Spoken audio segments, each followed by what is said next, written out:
Well, I think you're going to have to fix your camera. yeah, it must be rotated. Oh, that looks good. That's a That, little better that looks anyway. better. It's not great, but it's better. Every good plan needs a scapegoat. Oh, anyhow, so as you could see from the thumbnail, it's still wintertime up here. True, true, John. I can't disagree with that. Uh, but according to Lauren, the ice on the lake is still about 30 inches thick. So I still think it's a little crazy to drive your pickup out there, but what the heck? And it's just it's hovering around freezing. It last 3 or 4 days has been below freezing, and middle week is supposed to get a little bit above freezing, but nothing really cold. And we when we went up to Great Falls on Saturday, it was beautiful weather. The road was clean, and sun was shining most of the day. Hey, David, and so we had a good time. Unfortunately, we had to come back a little bit early because the tensioner pulley started squeaking, and since I don't have the kind of tools in that little Grand Caravan that we have in the minor Bago, it's like, well, let's just get home, and then we'll be safe. If things decide to get really bad, we're within easy towing distance of Lawrence or whatever. Planning on getting that fixed tomorrow. Um, I've got the um, new tensioner pulley assembly, and also the water pump is seeping just a little bit. I mean, this thing's been sitting for like 5 years, so it's perfectly understandable that as you drive it, things start going oopsie. We'll get them all figured out here shortly, and then we'll have a pretty reliable vehicle. Um, we like it. It's a lot easier for Eva to get in and out of. It gets over twice the mileage of the minor Bago. Um, Being a minivan, it's got a lot of storage capacity and stuff. So But we're not going to tell Bugs that. yeah, yeah, John. There's not a whole lot of room in that engine bay there, but this shouldn't be too bad. It's kind of unfortunate the way they've got it mounted. Um, Probably the easiest way is to go from underneath to get to the. It is just one nut that holds the stud that holds the um, tensioner. So in theory, if we can get a wrench on that and get it off okay, and then you know put the new one in place and lock, put the tabs in the hole and tighten it down, it should be fine. But we shall see how easy that turns out to be.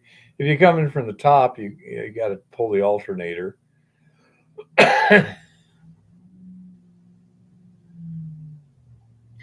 You done a lot of timing belts, huh? Ooh, dear, that's something I hadn't thought of yet. Is that an interference engine? If that's got a timing belt on it, that's a 3.3 V6. If that's a timing belt, then the question is that an interference engine where if you lose a timing belt, does the engine stop or does the engine grind to a halt? I don't know. Yeah, that wouldn't be much fun in that little compartment there. Yeah, I'll have to talk to Lauren about that and see what the deal is. Do you know what the shop hours is on that, John, for a timing belt? I imagine the belt's not hugely expensive, 50 to 100 bucks, but the hours may get pretty insane. It would be nice if they had like the whole fender well just is bolted in place so you could pull the wheel, take a half a dozen bolts out, and just take the entire fender well out to where you can get to stuff. That would be nice. But I say I don't know. Okay, John, I'll figure it out. I presume Lauren's not watching yet. Otherwise, he probably would have said something. But yeah, I hadn't thought of the timing belt issue. Yeah, that's one of those things. Again, I'll have to talk to Lauren, see when the last time he did it. Okay, Adam. Well, get a hold of us if you're in the vicinity, and we'll try and get together and stuff.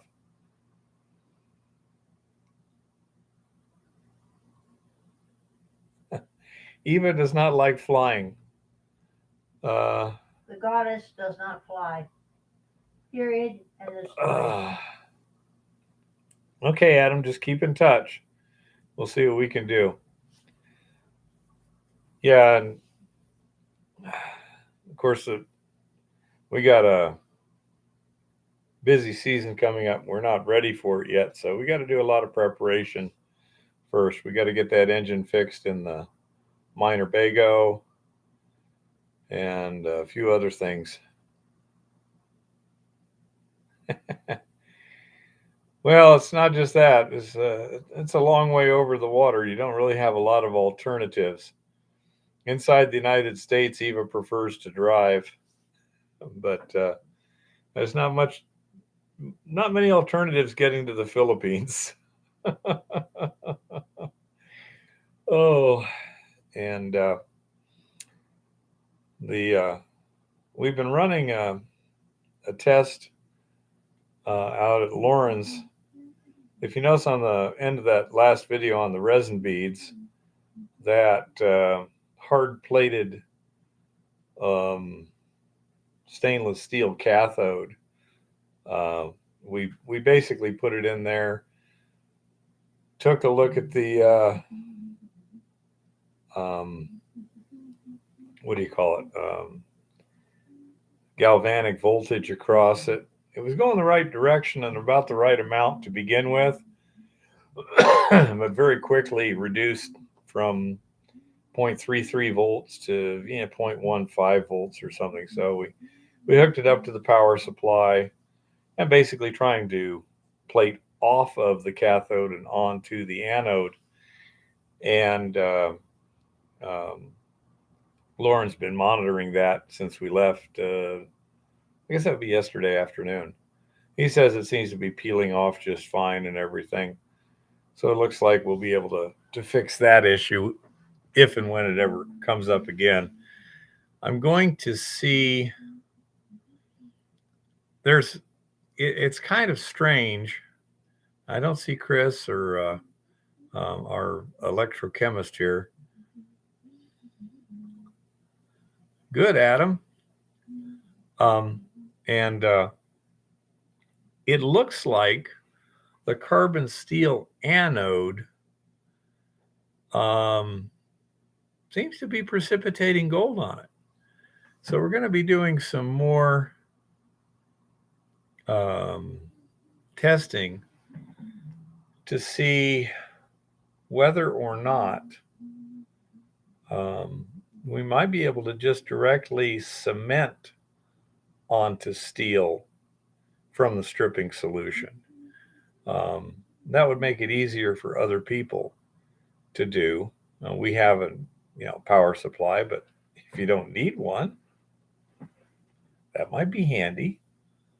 Don't know, but we'll be testing that, and also testing 2 carbon steel electrodes, 1 anode, 1 cathode. The anode has eroded a fair amount, which is what you would expect, and the stainless steel cathode is also showing a little bit of what appears to be erosion too. We're not having too much trouble with any contamination in the gold, nickel, or anything like that of any significance that we can see. There might be a little bit, but if so, it's very, very small. And that Eva's major issues are with the beads. If she's having to smelt those beads down, um, once they've been stripped, they become more reactive than they were originally. And if we've then put them in sodium hydroxide to neutralize them again, turn them back basic, says then they get really reactive. Oh, tell them about the white fibrous stuff when you wash them Well, after regeneration. somebody should have taken a picture. But when Eva was... I actually have a picture. Mm-hmm. Well, there's a camera. When Eva was ashing the resin beads, were those the regenerated ones? The regenerated ones. Okay. That I'm trying to get rid of. We're not sure what is happening. Hey, Chris. But there appears to be a refractory fiber being generated under the cover on the scorification dish she's using to heat the beads. Looks for all the world like white fiberglass. It looks, as she says, almost like white fiberglass. And when Lauren took it and torched it, was that the oxy torch or was that a propane torch? I don't know which torch it was. I did not. Did it have long hoses hooked to it, or did it have a little tank on it? I wasn't paying attention to what it was attached to. Okay. Did you see him light it? No. Okay. I was doing something else. Anyhow, without Lauren here to tell us, I don't know, but he put a torch on it, and it did not fuse. When he brought it back over to me, it was undamaged. So, don't know what that white fibrous material is, but it appears to be at least relatively refractory. Possibly, Chris. Really weird. I don't know. I say I don't know why we would have much aluminum in the beads. Let me look with the XRF data and see, but well, the beads themselves act really weird. okay, aluminum concentration, we're looking at 5,000 parts per million. So it appears to me that there would be enough aluminum in there that if it was oxidizing and then condensing, that it should, it might very well be aluminum oxide. Don't know. That would be cool. But it's definitely pretty refractory. I say without. Well, the beads themselves become damn refractory when they've been Hi, regenerated. Mr. Lodak. Without, let's see, my breakfast. Let's see what you're looking at here.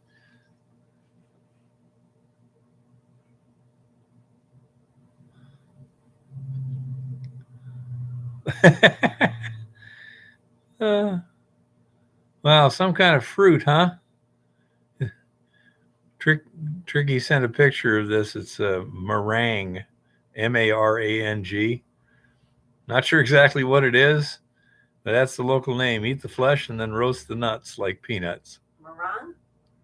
Yeah, that would probably be close. So that's what one looks like. I heard of those things.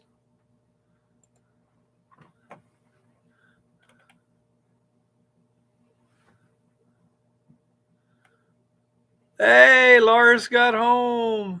Woo-hoo. Yay. Wow.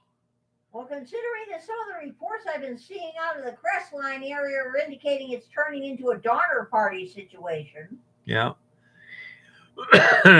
Well, maybe, Chris, but I think it might just be the aluminum in the uh, beads themselves. If it was being oxidized and then condensing like that.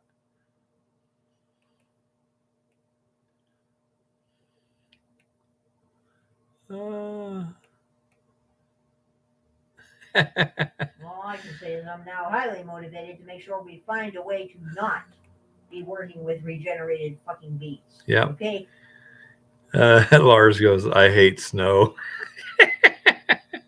Yeah, we got a whole 2 inches up here in the subarctic Montana. You know, you guys in semi-tropical Southern California seem to have some difficult snow. He says normally a 20-minute drive took him 2.5 hours. Wow.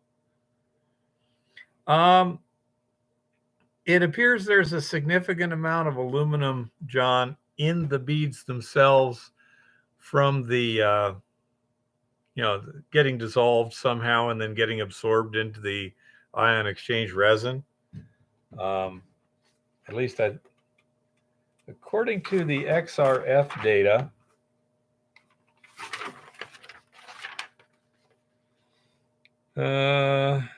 I'm just going to read you some numbers so you can see it varies a lot. It's not like the resin itself.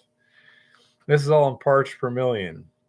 4945, 5028, 3579, 2233, 13,849, 4506, 5697, 6019, 5209.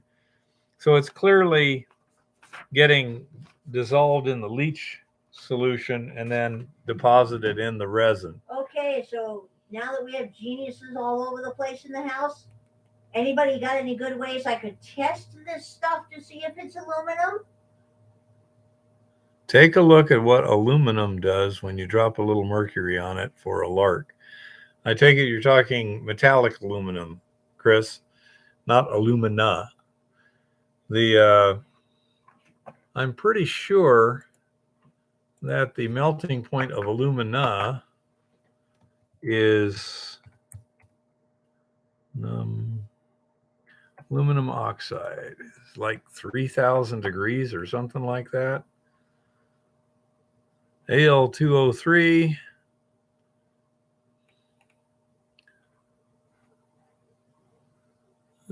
Commonly called alumina.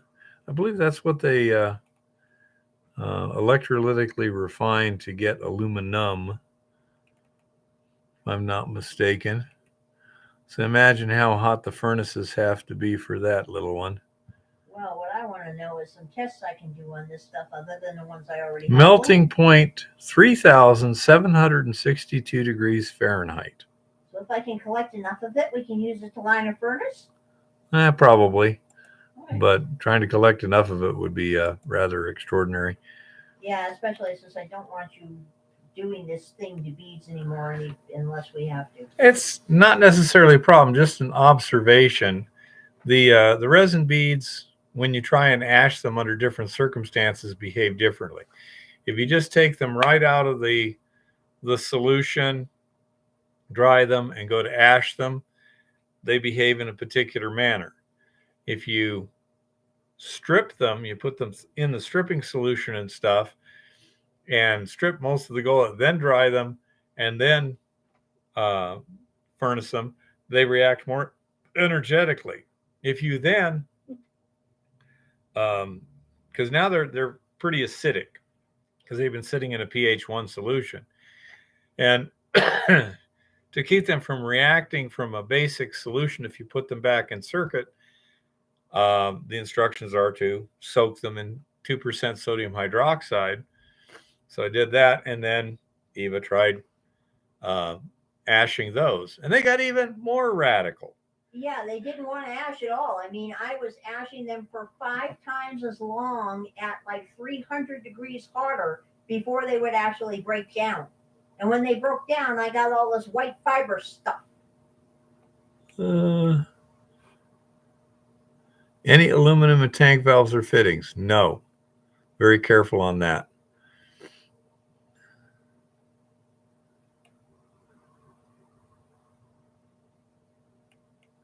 That's one of the things kale wool is made of. Yeah. Okay. Aluminum is a problem you're trying to navigate. Shows 50 pounds per ton. Aluminum is usually in the form of aluminum oxide, which is relatively inert. So it most chemistry is not going to be too roughly um, affected. Did I rinse them well after the NaOH soak? Reasonably, not intensely. Is it coming from the ore? Presumably, Adam. Um,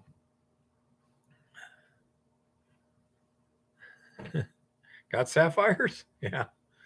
Um, but We anyhow, have sapphires here.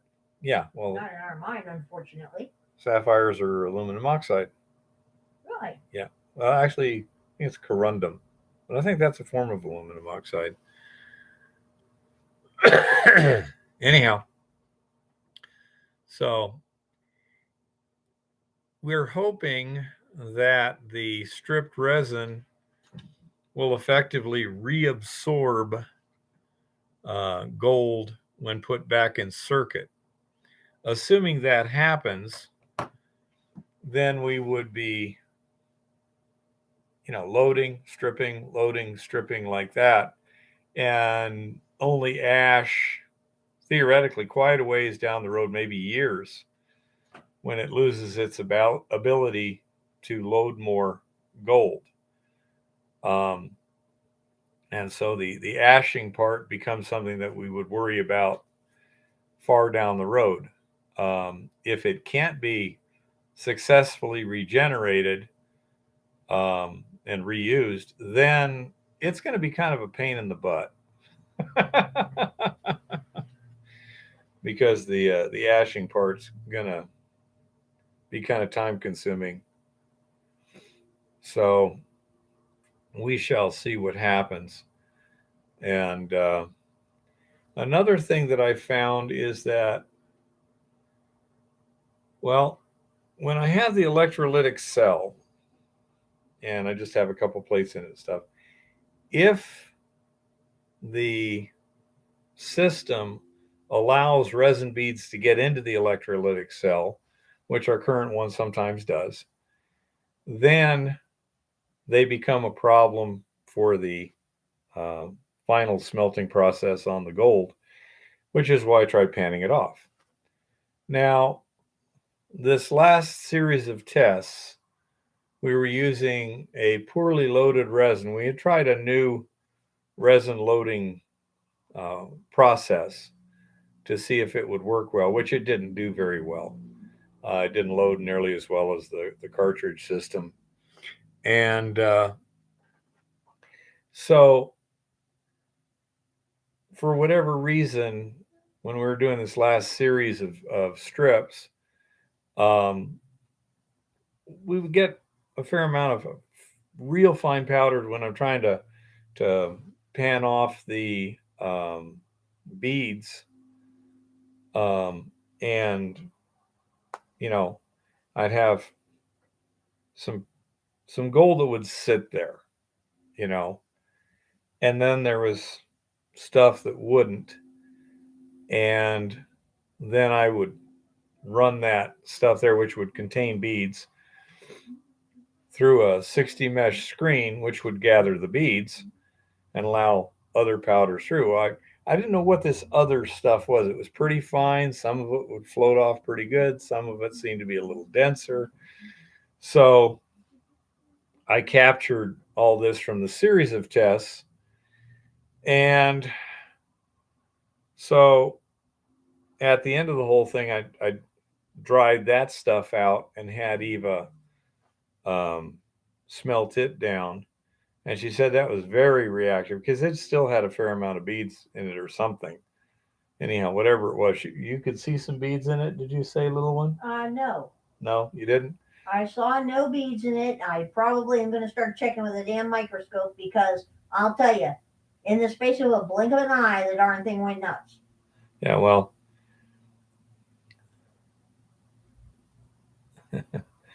so um, the lighter powder, if I recall it, that bead turned out about 2 grams.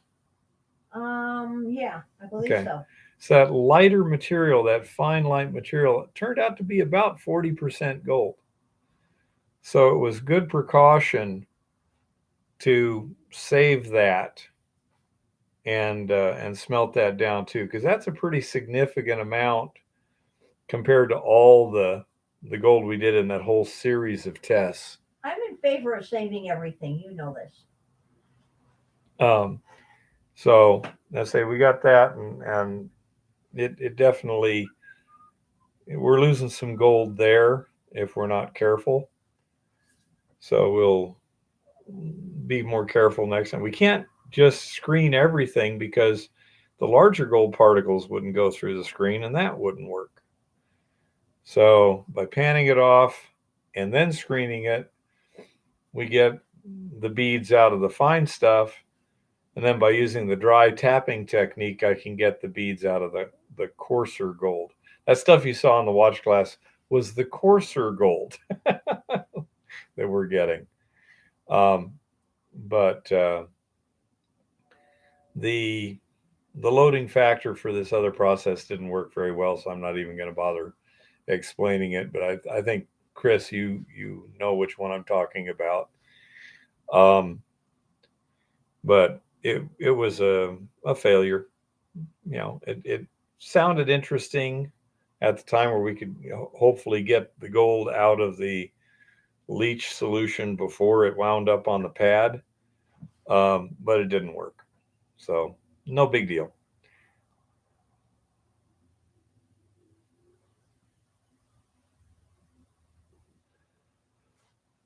Well, I just want a the illusion solution settles pretty well, not a problem.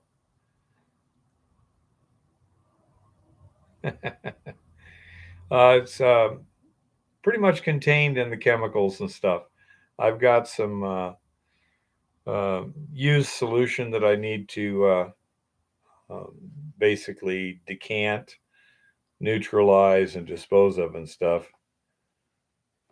Uh, yeah, it is nice to have a crusher instead of a mortar and pestle. I'm not sure. How much work does it take to get an ounce of gold in your system? Well, that would depend on a number of factors. However, um, the ore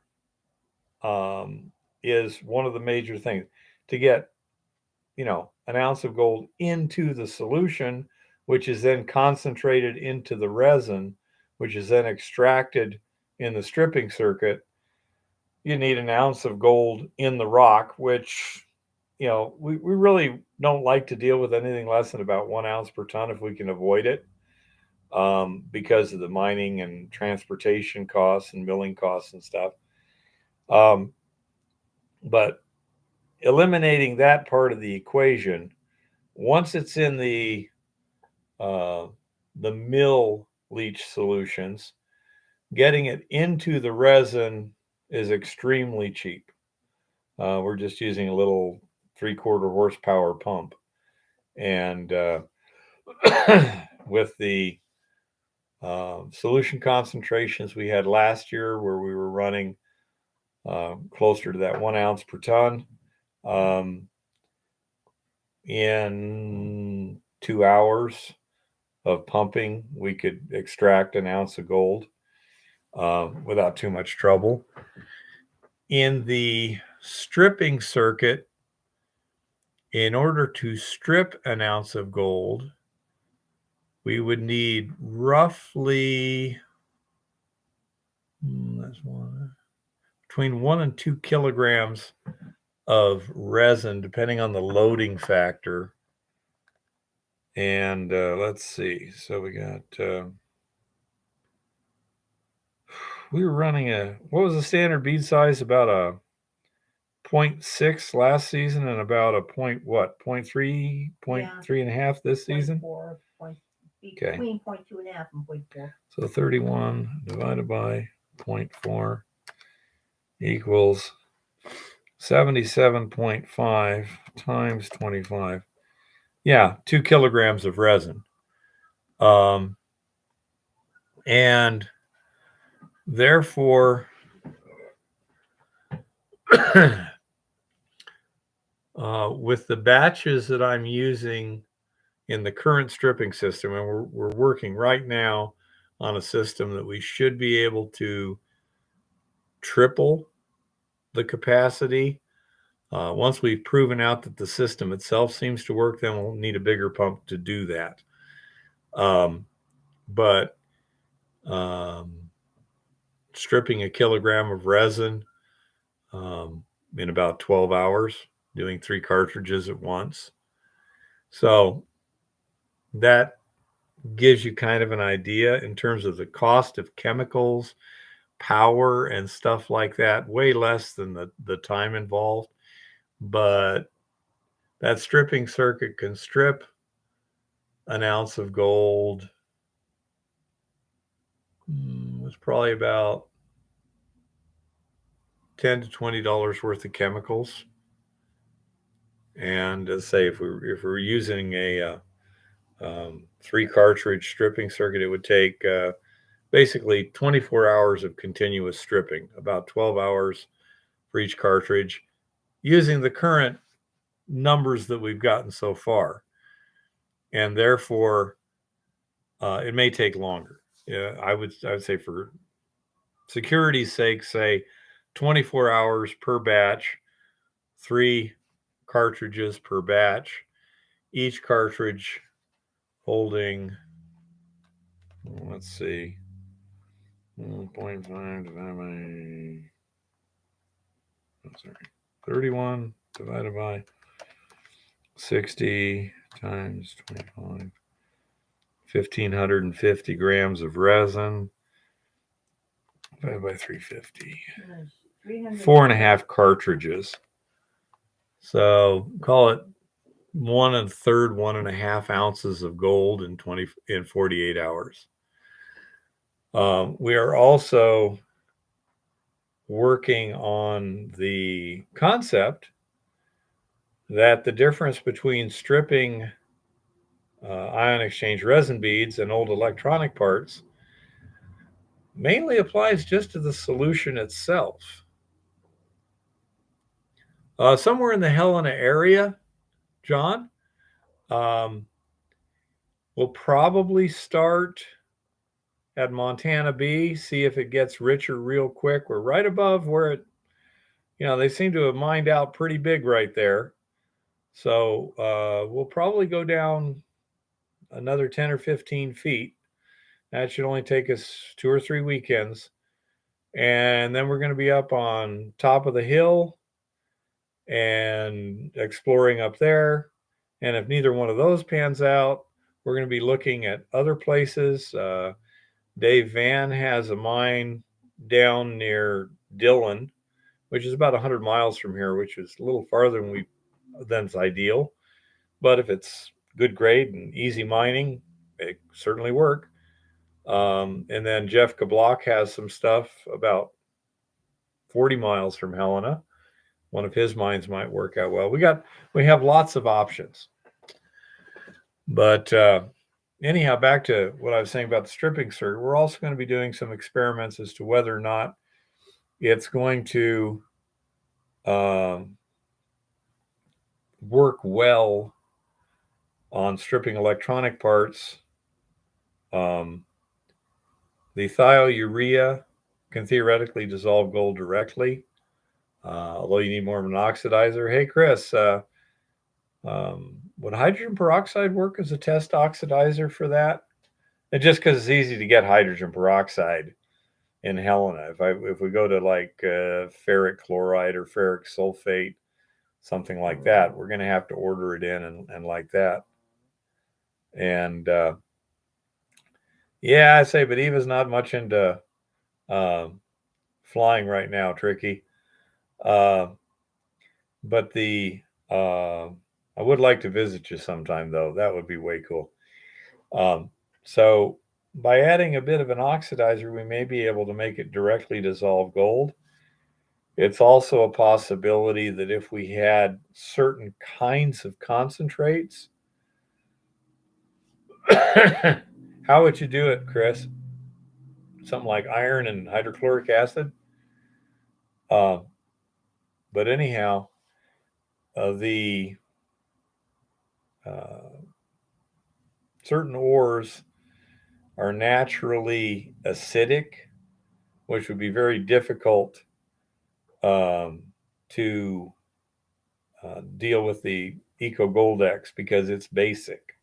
On the other hand, an acidic thiourea solution might work just fine.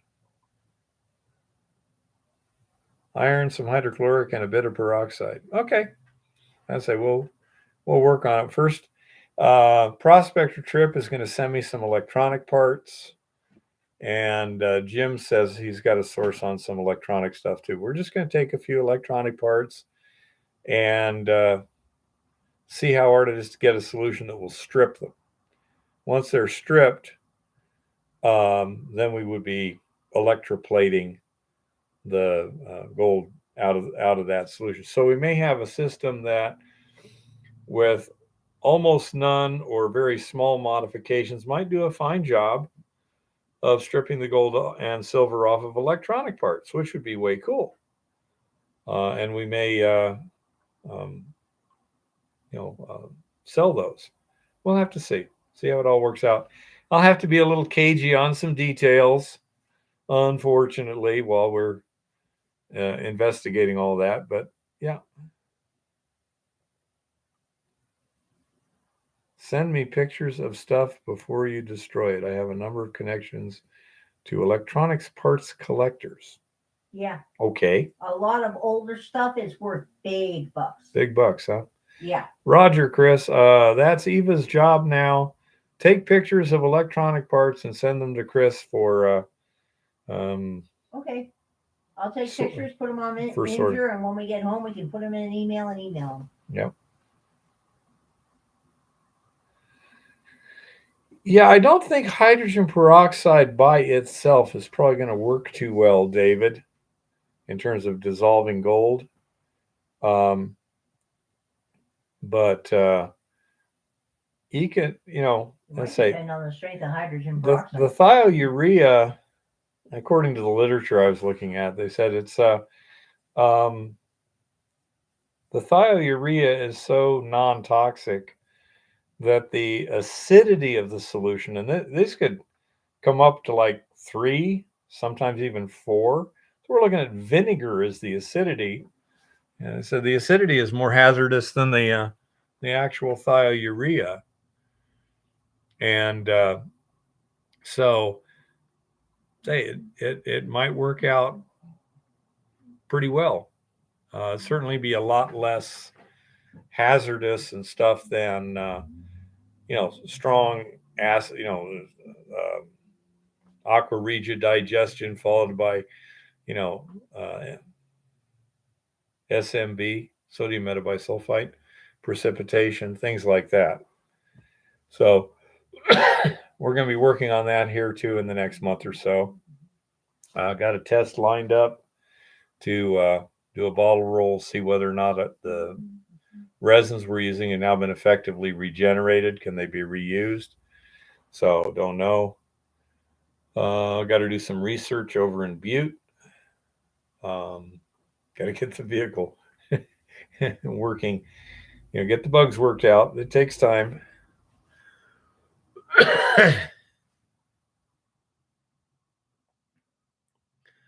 Jim may have such a source, John, and say we were looking more for just selling the stripping systems. Speak for yourself. I like taking things apart. People are welcome to know. So you managed to get a lot of really fine gold trapped in the mat from attempted smelts. a little perplexed on how you got gold trapped in matte from smelt. I presume you did some smelts and then you sluiced it and like that. Yeah. You might be talking about matte, as in matte that sometimes happens. Oh, yeah. He might. Yeah, it's spelled M-A-T, but it might be M-A-T-T-E, as Chris just pointed out. Yeah. Um, if you're talking So you're smelter matte, I think you have to basically reduce that with iron, but I'm not sure. If you're talking a matte, as in like a um, miner's moss, um, first of all, mechanical agitation, but you can always ash and smelt that.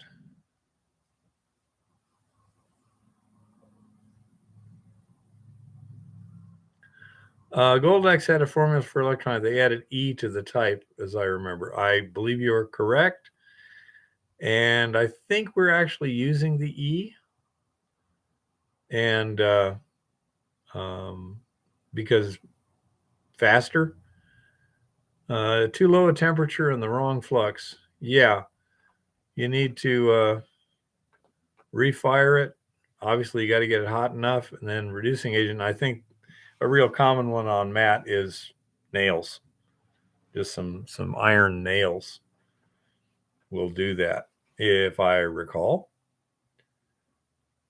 The funny thing is, here I am trying to lead the way, and I'm not a good pyrometallurgist. I'm not a good electrochemist or whatever.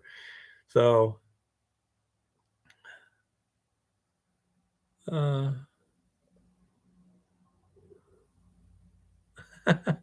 dry picric.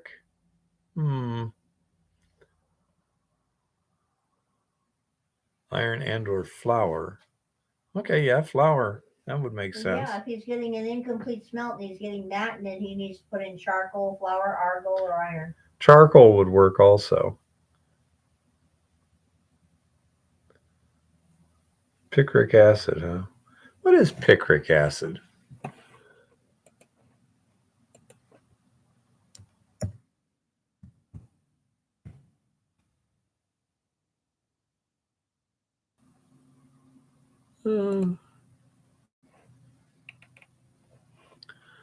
Organic. Let's see. It's a benzene ring. Most acidic phenols. Let's see. It's an explosive primary use. Okay, so you're trying to just safe an explosive. Okay.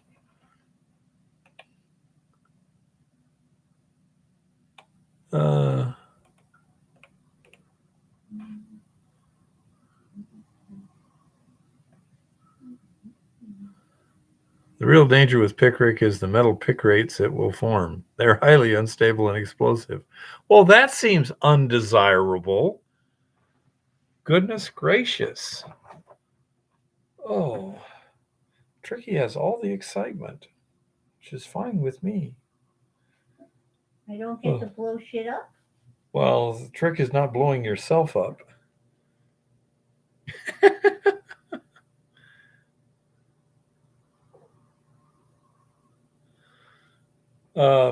The other possibility, Chris, would be to put it someplace safe and just detonate it.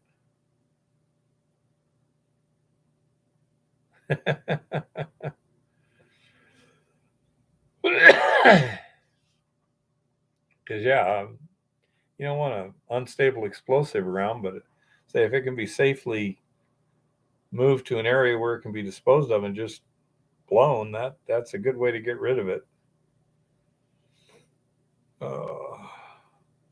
If it's clean, it's a good reagent to have.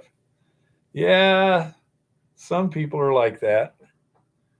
Moving it is a problem. Yeah, that's an issue, I would imagine, in certain cases. Could we use it blasting in a mine? Not safely. That's the problem. Drat. Not far from. Impregnated in sawdust, like making dynamite? No, I don't know. But yeah, you might need a remote manipulation for safety. And I say I just don't know. Not familiar with it myself. I dealt with commercial explosives, which are by their very nature fairly stable. Yeah, it's a pretty big hole, Tricky. But yeah, I say if you can remotely move it safely, where if it detonates in place, it doesn't do a lot of secondary damage, then it might make sense to move it. On the other hand, I'm not sure what the standard neutralization technique is for picric acid. Is there a standard neutralization? Let's see, picric. Yeah, I got that. Uses, synthesis, history. See all. History. It was the first strongly explosive nitrated organic compound widely considered suitable to withstand the shock of firing in conventional artillery. Nitroglycerin and nitrocellulose were available earlier, but shock sensitivity sometimes caused detonation in an artillery barrel at the time of firing, which is undesirable. Where y'all just don't have no sense. Eugene Turpin patented the use of pressed and cast picric acid in blasting charges in artillery shells. Picric acid and gun cotton, melanite. Britain is very similar to a thing called lidite or lidite. Japan followed with an alternative stabilization known as shimose powder.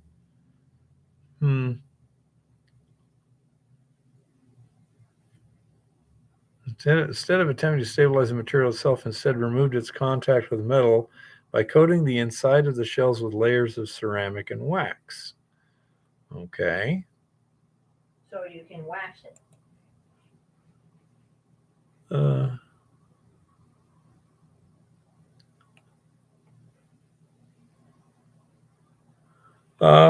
Hey, not sure. The question is, to get a thick flux, the problem is you got the wrong balance of chemicals in there. And so you might not need more silica, you might need less silica. Yeah. Hold on a second. Okay. She's coming. I'm the flux person around here since I'm the only one that ever does this stuff. Okay, so what I do is your flux should have a borax to silica ratio of 4:3. So like in my case, I use 12 grams of silica and 9 grams of borax. Then you want to have at least 5 times the amount of soda ash as the size of your charge. Good idea, Tricky. So I usually use 20 grams of soda ash just because it works real well. So right there, my numbers are 9, 12, and 20. From there, if you're using a collector metal, I usually use 30 grams of litharge. If you're not using I highly, highly recommend a collector metal for anything because this dude was trying to get me to just make beads without it. And it is a pain in the neck because even with charcoal or flour in there, they don't want to reduce well. So I would put in at least some collector metal, like a couple of lead sinkers or something. It doesn't have to be a whole lot in there. And to reduce it, a gram of charcoal will reduce to about 35 grams. Now, in the lab, I have not gotten over 20 grams reduction from charcoal. That could just be my particular products, but you can always use extra charcoal. Flour has a reduction rate of about 5 in my experience. So every gram of flour reduces 5 grams of stuff. I prefer flour. You get 5 grams of lead from litharge? Yeah. Okay. But it brings the metal with it. Yeah. And if you get that flux balance right in terms of the soda, borax, and silica, then you'll get a super fluid flux at about 1750 to 1760 degrees, and it will pour just like water. And you'll actually see your metal drop out there in a bead, and you'll end up with a nice clean bead on the bottom of your mold, and the slag will just shatter right off it. Okay, so I'd recommend take a small amount of your mat and everything and try small amounts, vary the formula, and figure out what works. And I don't have Bug Bee on me right here, Chris. It's out there at Lawrence. Yeah, Bugby's the one that said you got to have that 4-to-3 ratio on the silica to borax. Yeah. So anyway, that's what I would suggest, because you should be able to get some kind of a flux that will pour thinly at about 1750 degrees. If you can't get enough temperature, well, you're not going to be able to do anything. You got to have enough temperature. No, John, gold beads. Reference my latest video. And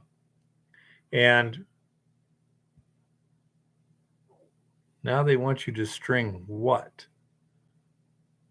Oh, the beads with the natives. They don't string too well. We don't have holes in ours. All we do is put them in a mold, heat them up, and turn them into a big, we could make beads with big holes one. in them. Oh, you betcha. Not sure. Be happy to ask. There's a, I don't know. I like, Bug Bee's okay, Chris, but I wish someone was a little bit more detailed in the explanation of why you're doing stuff, instead of Bug Bee tends to assume a certain level of knowledge, which I didn't start with. Though thou shalt not diss the Bug Bee. Oh. The book is right. Always. Yeah, so it's just sometimes hard to understand. Let's see. Ex Libris. Oh. Which one are we looking at here, Chris? Textbook of Fire. Okay, yeah. Okay. That's what Chris just posted there. Not sure. That link is a book on fire assaying. That's it's a very good book, but it's designed for a textbook in a college class. So there's certain things that it kind of assumes that that's from my reading of it.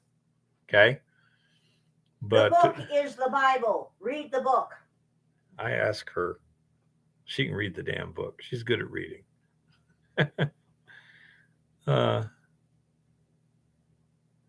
Yep, exactly, John. Hey, Rock, how's it going? We're doing pretty good. Hi, Rock. Oh. Hard copy here. Yeah, okay. Yeah, we have a hard copy. Hey, Shaggy. So, by the way, Rock, your XRF analyses have come in very handy for a number of things. I want to thank you again for doing that for us. Comes in real handy to be able to look up, what is in this resin here. It's totally amazeballs. Yeah. And apparently Prospector Trip had some stuff that he got really cheap because it was like a chunk of metal or whatever. And it turns out it's a, more like 92% gold, but it had like palladium or something in it. So it looked silvery colored. Anyhow, so he scored big time, but he took it to someone who had an XRF and had them Zerf it. Is that what you would call it? XRF? Zerf? Yeah, we can reuse the solution. We're trying to figure out precisely, how to optimize the reuse of solution in our stripping.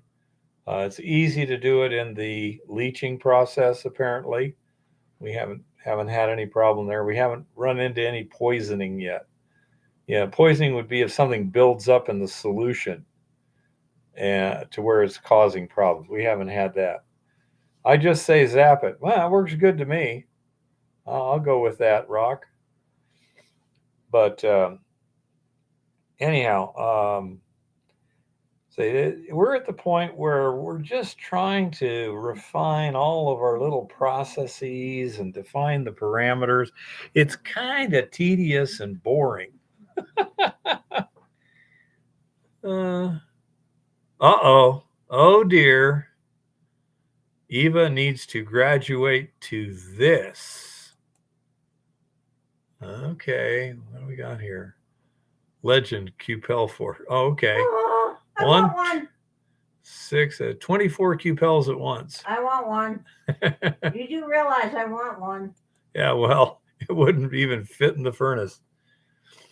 Yeah, well, we'll have to see. I haven't seen Max hop on recently, but I'll need to talk to Max and ask him if he's still got that furnace over there in Anacortes. If so, we'll see about going getting that. Anyone have tips on how to do well during a 6-week field camp? First of all, location, location, location. Can't help you on that one.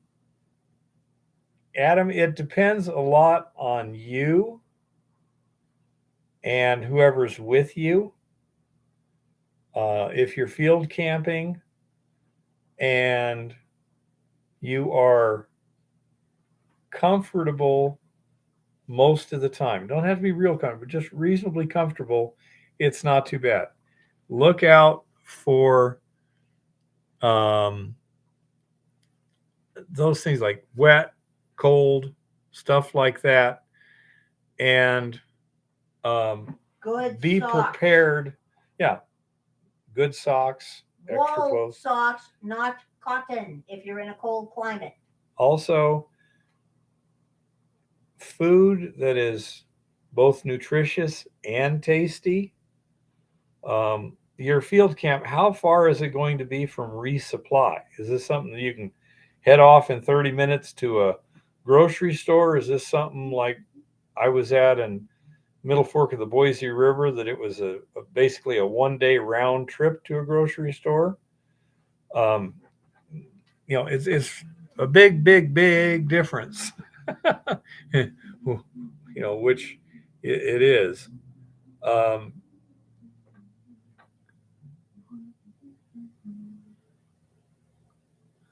That shouldn't be too bad, Adam.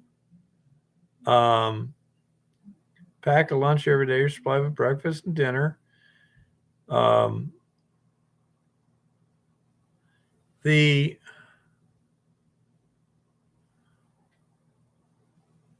Whatever you're sleeping in is important. I mean, if you're in the desert, a cot means that the critters, are not likely to be climbing in the sleeping bag with you, which is good.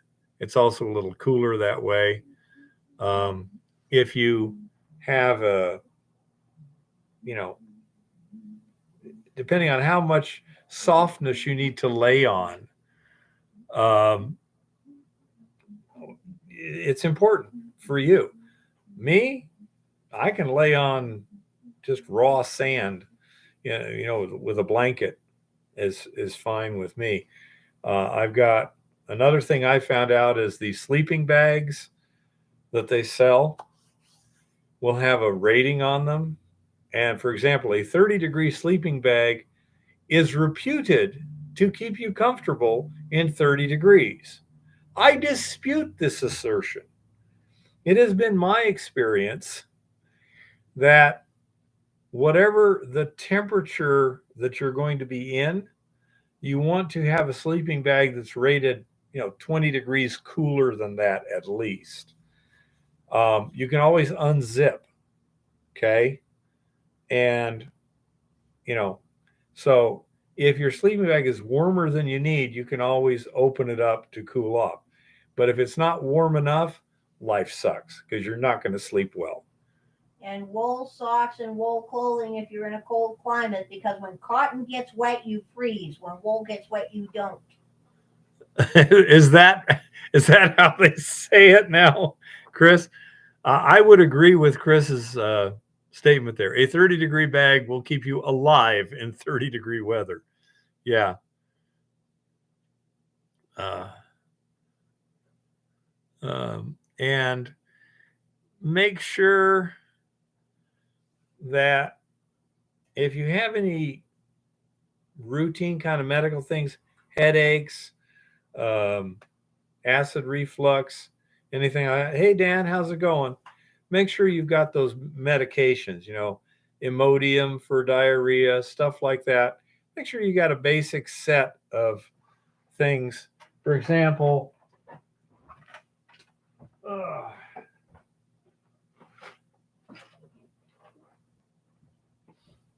here we have, and this just goes in the minor bago in one of the cabinets here. Let's see. Vitamin C, that doesn't need to be here. We have decongestants, acid controller. Before my surgery, I used to get acid reflux. A little oxycodone left over from one of my many surgeries. This can come in handy. I have had diverticulitis before, so I have amoxicillin and Augmentin. Something or other. Yeah, this is Augmentin. But anyhow, so I've got. Use Augmentin. Okay, so I've got that. In that case, these are just a few little first aid things. We have a much better first aid kit. You should definitely have a good first aid kit. And don't forget to bring an ace wrap or a couple of those braces that are adjustable for various body parts. Essay. Whatever it is, if you triple antibiotic, if you wind up using it at least once a month, then you should have some with you. Because it really sucks when you're out in the middle of nowhere and your stomach is upset or you've got a headache. It doesn't hurt to have a wrist brace and an ankle brace with you. Yeah. And there's little braces and stuff. Some glow sticks, matches, a wire saw, compass, mirror. Those are all okay. Depends on exactly what you're doing. If you're around a lot of other people, you don't really need the signaling mirror that much. Same with things like the wire saw. But signaling mirrors are fun. Well, that's fine. You can sit there and try and get the guy on the other hillside and get his attention.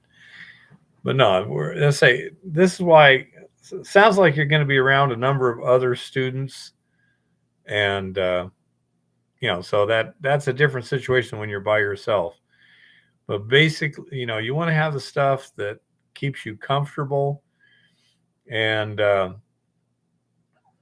by the way, Rock has, it's a good point. I don't have that problem with blisters on my feet. A lot of people do. Don't buy a new pair of boots and then go in the field. Get your new pair of boots and do a lot of walking in them first. Okay. Good insoles. Hey, Jim. I'm alive yet? Well, you might be alive, but you're not grammatical. Hi, Jim. I hope you're feeling better. You doing okay, Jim? But yeah, you don't want to be trying out new boots on a new gig.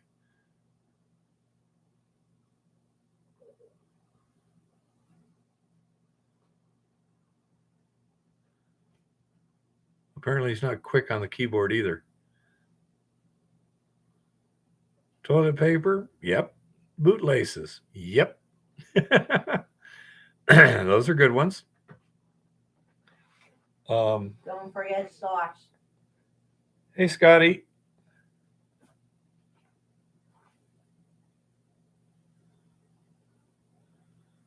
The Army would soak them through and walk in them until they dried to break them in. Never tried that myself. You'll be there next Monday. I've heard that before. You take care of yourself, Jim. Bring a pair of slippers or sandals for a round camp. I don't know, maybe tennis shoes. Yeah, I agree, Rock. Always have a partial roll of toilet paper with you. Uh, emergency bacon. Ooh, that's a good one. Unnecessary for me, outlier. Uh, unless you're talking about a guard, you know. What's the weather like in Montana in early June? Well, first of all, the weather in Montana is always highly variable. It can fluctuate 30 degrees in a day or two. Um, generally, you're going to have cool mornings, um, maybe down to freezing, but in the 40s. And then in the daytime, depending upon is it cloudy, this and that and the other, 70 to 80 degrees basically. Um,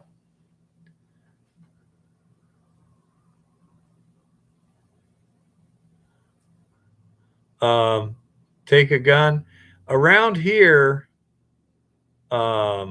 is definitely uh, important, depending upon where you're at. Ooh, very good point. Um, bug repellent, absolutely, you definitely need to have that with that. Yeah.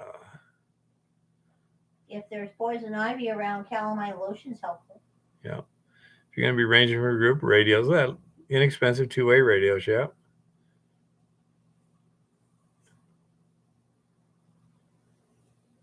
Yeah. Say, depending upon where we're at, I mean, I usually carry my 44 just about everywhere. If we're going to the top of the hill claim, I'll probably be carrying a powerful long gun too. 12 gauge shotgun with slugs, M1 Garand, It's bear country. Yeah. Grizzly bears are not a joke. They're not real common, but when you need to deal with them, you need to deal with them. The alternative is really undesirable. You can use, since you're going to be with a um, college group, probably not allowed, but they do make bear spray, which it's better than a loud shout. Sometimes it'll do the job. Sometimes it won't. Um, I prefer something that makes a very loud noise and can drop them when necessary. But say seems unlikely you're going to be able to do that with a class. High fat foods, whatever works with your stomach too. Say it's not whatever is recommended by the backpackers. It's what works well with your stomach.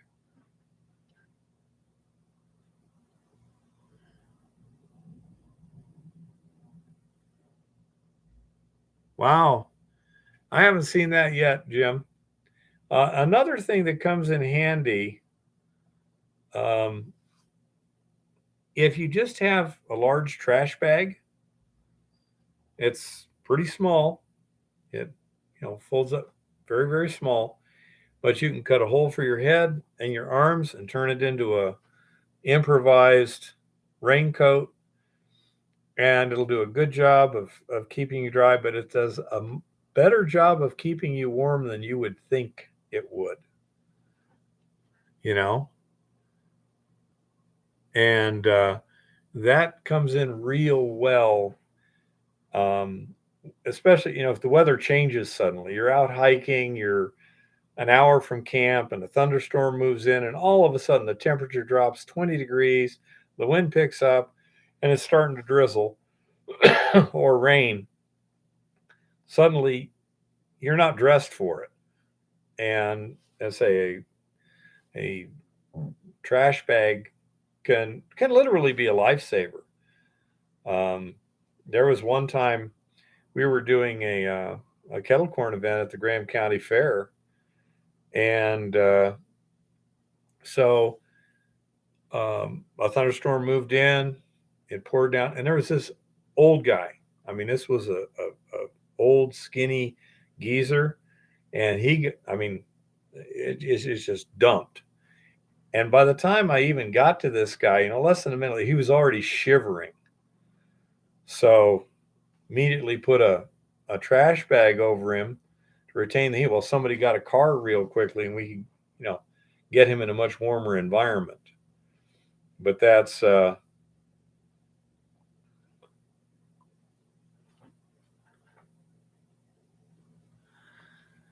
um, if you're doing survival hunting, not a problem with that. If you're doing self-defense hunting, subsonic 22 doesn't work very well at all. I say up here, the situation, if we're needing a firearm, is for two things. One, signaling.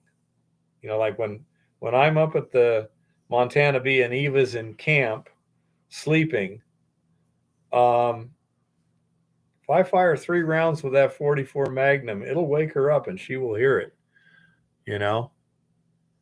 And they've it's an amazing signaling device.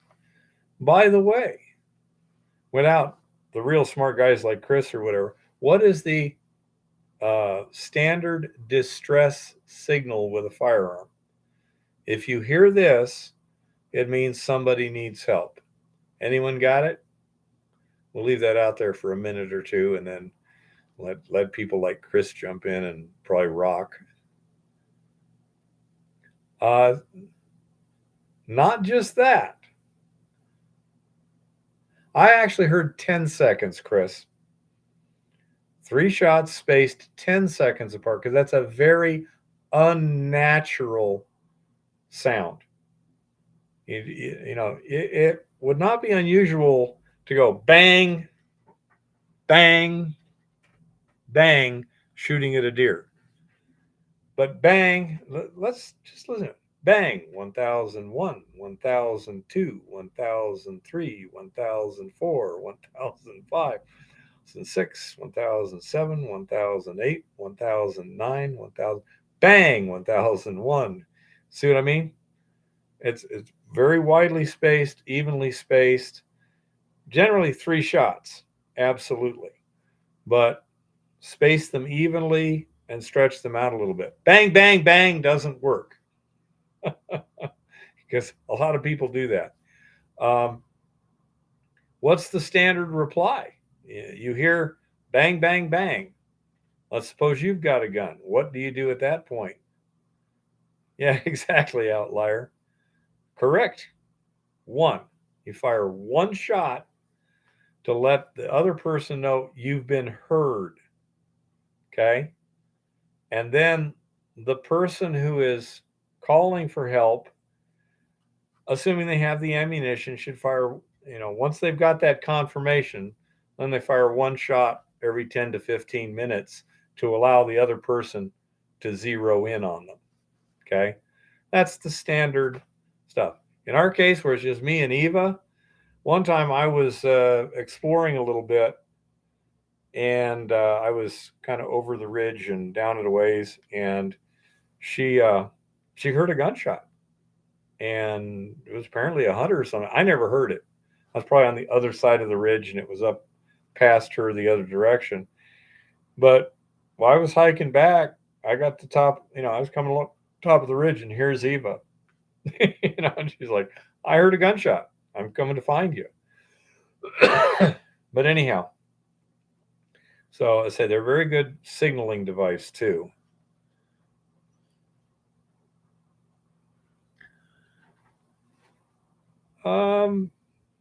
That might do to wear, depending upon the temperature. Not sure. You want more than that. How long are you guys going to be in the field anyway? I mean, is this like an overnight thing, or is this going to be like a week or a couple of weeks or whatever? That's also really important. I think 6 weeks. Yeah. Okay. That's a long time to be in the field. You need to be looking at how often are you going to resupply and things like that. So, say these are things. If there's certain things like coffee or gum or this or that, anything that is important to you for your pleasure, happiness, or comfort, consider taking it. You don't want to be uh, out in the field and then go, oh crap, I really wish I had fill in the blank. Yeah, extra socks, Ziploc bags for dry stuff. Absolutely. Also, Sterilite totes work good for bulkier stuff like clothes and everything that, you know, they have little latches on them so that you can keep it stuff dry.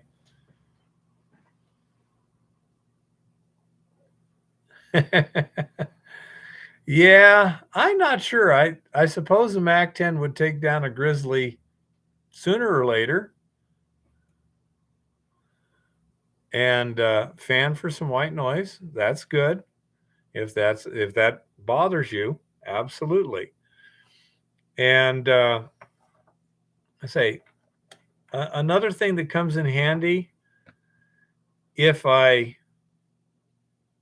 we're out in the field, we also typically will have some muscle relaxants. Again, it's leftovers from other stuff. And if you get a little dehydrated or your electrolytes get off and your muscles are spasming, it's agonizing. So, just a half a cyclobenzaprine can make a big difference. But I say just keep a record from now until the time you leave and see what you take. That won't do too much for me, Tricky.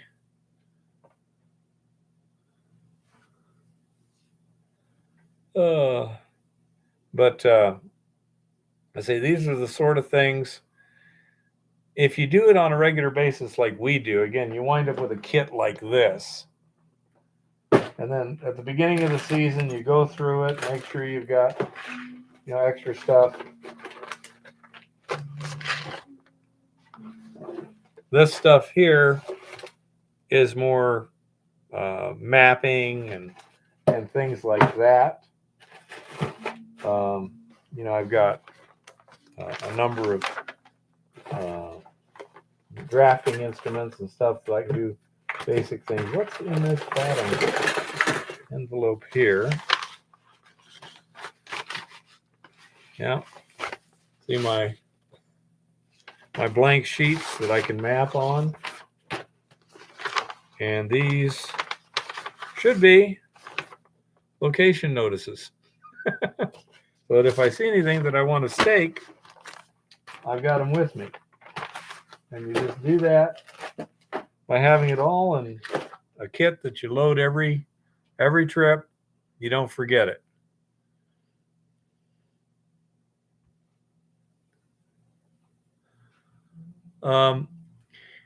Be careful on your first aid kits to make sure that it is,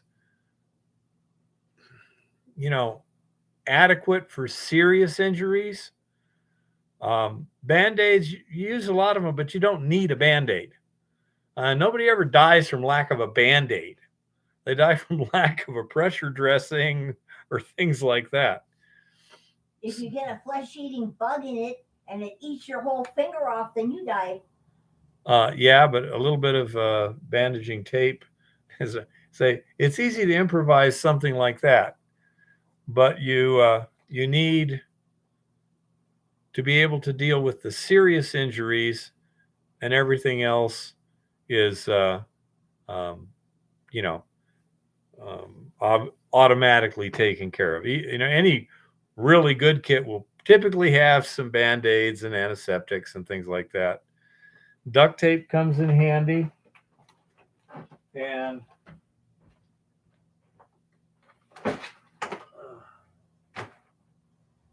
depending upon what you're doing, you can make a mini roll of duct tape by peeling some off and then just rolling it up into a smaller roll too.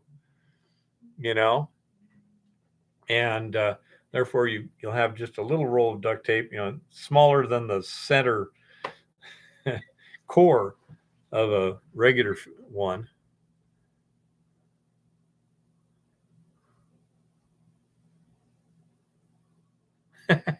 I've used a fair amount of masking tape at times, Chris.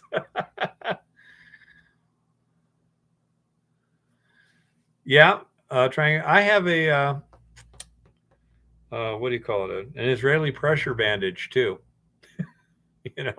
For those nasty wounds. Never had to use it. Hope I never have to. You can super glue. You can also they have coagulants now where you can, if somebody's bleeding pretty badly, you can sprinkle a coagulant in there and bandage it up. And I think that's what Chris is talking about, a trauma sponge. A styptic pencil will work too. Yeah, not nearly as good. And if you haven't had a good first aid course, now would be the time to take it. If you're not knowledgeable in these things, the best equipment in the world is not going to do you a bit of good. So, let's say that's, make sure you've got the knowledge too. And I would recommend for everyone, one thing I do when somebody's looking for, throwaway credits for college, it's like, well, should I take underwater basket weaving or this? No, take EMT because you will use it. Trust me, sometime in your life, you're going to need that to either make sure you did the right thing or to try to actually save a life. The two, well, I don't know. The only time I've ever been in a situation where somebody's life was at stake, in both cases, they died, but they were fatally wounded in the first place.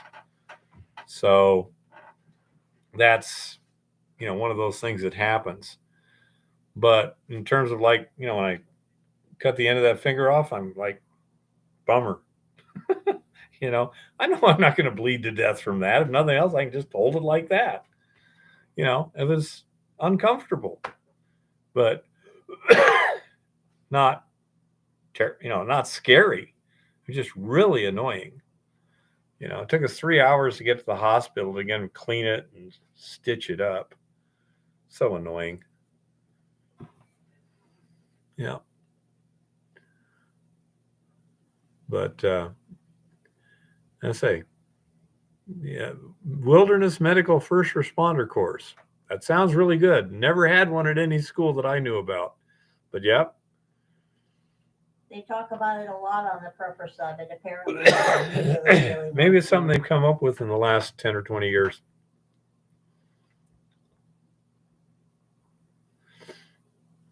Injuries you worry about in the field are those which will incapacitate you before you can seek help. That or those, if they incapacitate you to the point where you can't move and then you're susceptible to the elements. Like when Eva got her back hurt, without having the blankets from the camper that was right there, a pillow to again get her head off of the cold concrete, and that blow dryer, and electricity to use it. And well, we had the electricity, but I mean, that could have gotten kind of serious. We would have had to have moved her a bit more to get her on top of insulation, because that concrete slab was below freezing. And it took, I don't know, the ambulance crews, I thought they got there pretty quick, but it was still like, what, a half hour, 40 minutes? Yeah. I mean, it was a significant time. And yeah, she would have been in serious hypothermia if I hadn't had that. But when you're injured, all of a sudden a lot of things you do naturally and easily suddenly become inaccessible. That's why you're going to need more insulation, the potential to build a fire and stuff like that. Stay alive until you can be packaged up and hauled off. And that's a whole lot different when you're injured.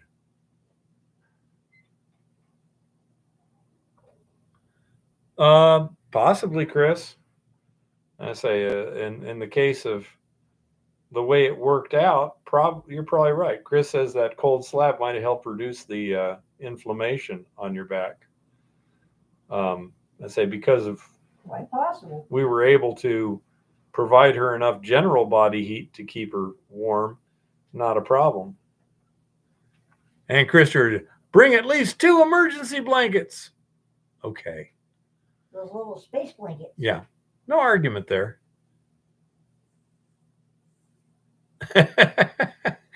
I've seen things in the backcountry that shouldn't have happened but did. Yeah, Jim. I've seen stuff in the not backcountry that did that. Dan, I would say yes. We're getting about 90% of the gold out of the beads using just the stripping circuit. If we left them in longer, we might get more. Don't know.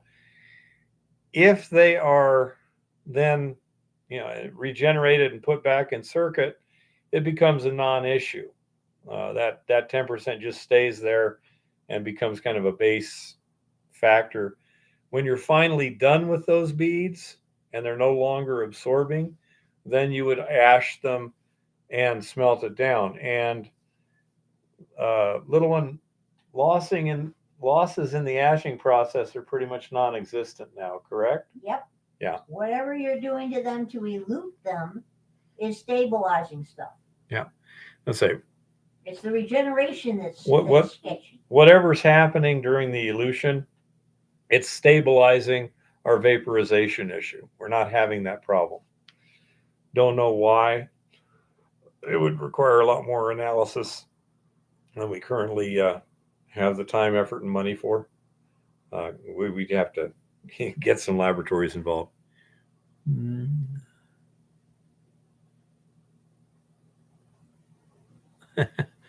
What you can survive on and what will kill you. I understand what you're saying, Chris. In my case, hey, Lauren.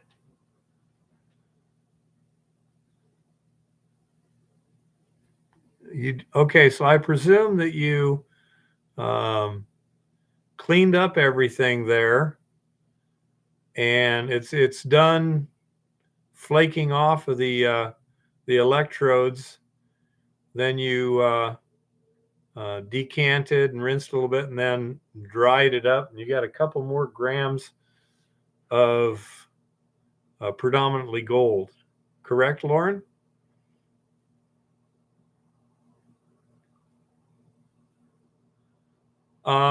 The problem or potential problem with Montana B right now. Cool, Lauren. Thank you. Dan, the issue with Montana B right now is grade and production. We can only move so much tons out of there. And the grade that we're currently going through does not provide the gold to pay the expenses. Say, pretty soon we'll be down at the 40-foot level, and then we can see where we're at real quickly. But if it doesn't pick up in terms of grade, we may just have to go someplace else. By the way, Lauren, we need to make some more ladder track before the season starts too. We should have all the parts there, I believe. I think I saw the rungs and stuff outside the garage door to the north, but we'll need to put those together.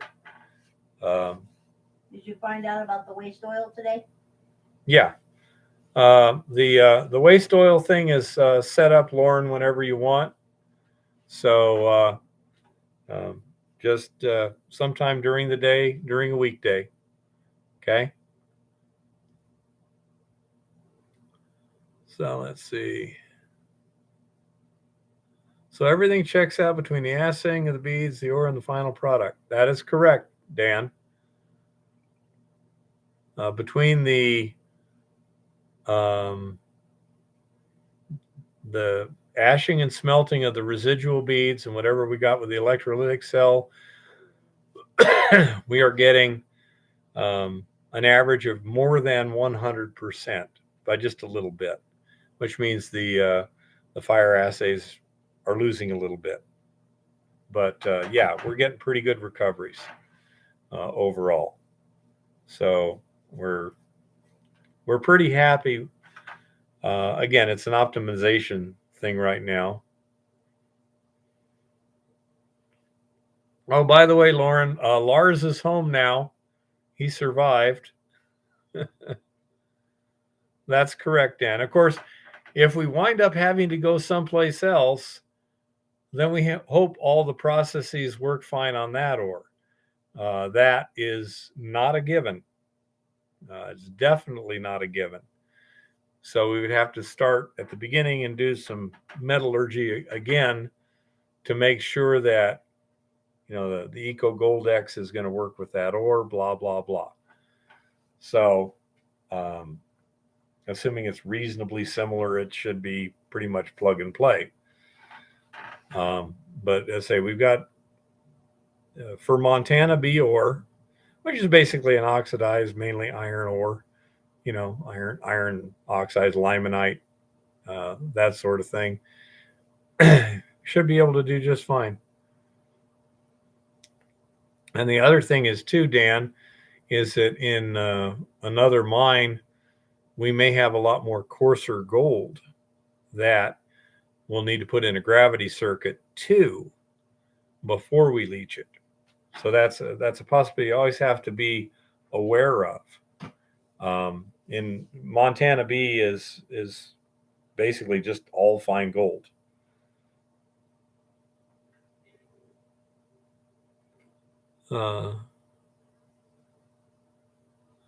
So as I say, that's the situation there, Dan. But it's and now that we figure out how to do everything, it's now like, well, if the ore grade just comes up, that's entirely possible, Dan. That's extremely possible. Do not know. The other possibility, maybe it may be may very quickly below surface turn into a sulfide ore, and life will suck the big one. We shall have to see. But I'm looking forward to this season because either things should go easy or they're going to go interesting. We're going to be doing a lot of different things. Either way, it should be an interesting summer, and that's cool. Getting out in the middle of nowhere with my little one and doing interesting stuff is always a blast. So, as I say, we shall we shall see what we shall see. But I'm really looking forward to this summer, and it's also would like to thank Lauren for all the help he's been. His shop has been an enormous benefit, and he went to significant effort to improve his little laboratory there so we could work in there efficiently and set up the smelting area for Eva. And just recently he had that lawn ornament Grand Caravan that is coming in really, really handy. Okay, Dan, I say, well, I'm looking forward to doing a lot. The top of the hill should be interesting because we're starting a brand new project and we're going to be starting from almost square one. We're going to have extremely little information. We're going to have to do surface exploration, sampling, blah, blah, blah. So it's going to be pretty varied what we're going to be doing there. And so that should be cool. By the way, Lauren, I got the tensioner pulley. And the new windshield was put in today. So things are going along really well.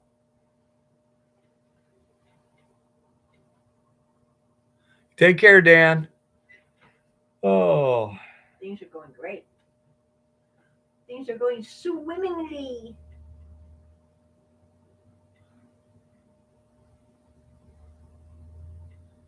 That sounds great, Tricky.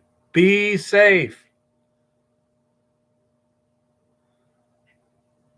Are you just about ready, little one? Or almost? Okay, well, the reason is because I'm going to need to take a break here, but I can wait a few minutes. Well, I need to go potty first. Oh, yeah, that's a good point, John. Lauren, how much mileage is on that timing belt in that Grand Caravan? John brought that up too. So that may be something else we need to worry about. It doesn't have an interrupter thingy. No, not interrupter, is interference engine. Does that mean if the camshaft and the crankshaft get out of sync, will the valves get hit by the pistons? Say if it does that, then a failed timing belt causes major engine damage. If it's not, it just stops. Yeah, I know that. Changed at 100,000. We're at I think 185,000 right now, Lauren. So I should probably schedule that. The valves blow up the pistons. Okay, Chris. In that 3.3 Dodge V6, Jim, they interfere. Some engines do, some don't. I'm just not sure on that particular engine. But especially it was sitting there for 5 years.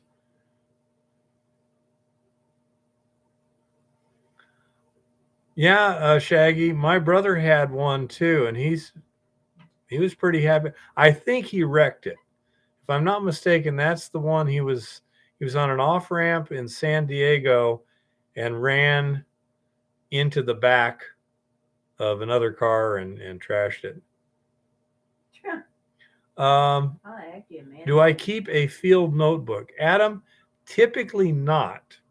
I do keep in my head. I do keep field notes, and then when I come back, I will consolidate them into a report, which is more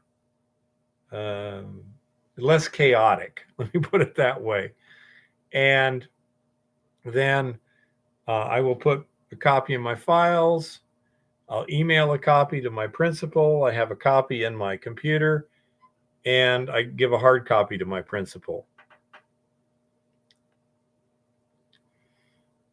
Yeah, John, do you know if that 3.3 Dodge V6 is an interference engine?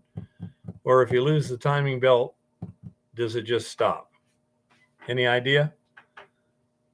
Really don't know, but I mean, it should probably schedule that for, I don't know, next fall, something like that.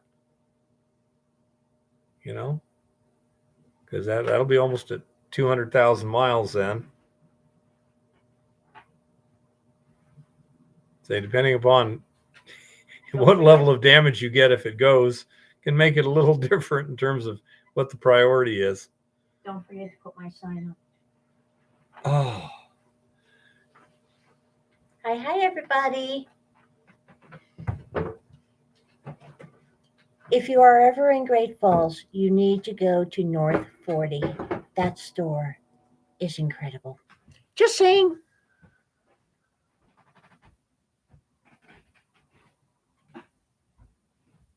Hi, Shaggy. Hi, Jeff. Hi, everybody. Anyway, hi, David. has been a really cool week, actually. We went to Great Falls. We had a wonderful time. The prices at Five Guys have gotten so ridiculous that I may never have a fast food burger again in my natural life. Go figure. Five Guys now costs for two people what a decent sit-down restaurant used to cost 2 years ago. Probably because COVID. We know it's not inflation because inflation's fine. Inflation's wonderful. Inflation is falling like a damn rock. Definitely. The people in Mordor on the Potomac said so. We all know how that is. Hi, Rock Butcher. And as I said, in Great Falls, North 40. You're welcome. It's an amazing store. Ooh, so many wonderful things. Including socks. Including socks. See, socks. We have socks. I have a plethora of socks. But just to be on the safe side, I also have a sock loom. And I am researching and picking up some sock yarn to use in the loom so I can mint my own socks. But in the meantime, I'm ready for Armageddon because I got socks, dude. Gotta have socks. You have your towel? Yes, of course I have my towel. I am a fruity dude who knows where her towel's at, okay? Dude? Well, Man, yeah. Have you been hiding something from me? Dude is now officially a gender. I can be a dude if I want to, so... Man. Ain't that right? Hi, Chris. Hi, Minor Jim. I hope you're feeling better. I know, Chris, but I like hoopy dude. Fruity dudes, too. Yeah, Adam, it doesn't surprise me. Burger King is ridiculous, too. I was like, oh.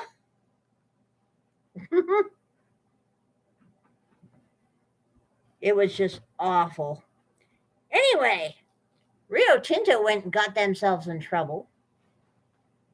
Color me totally shocked. I am shocked. Shocked, I tell you. Rio Tinto pays $15 million with an M penalty over SEC bribery allegations. No. Really now? Bribery allegations.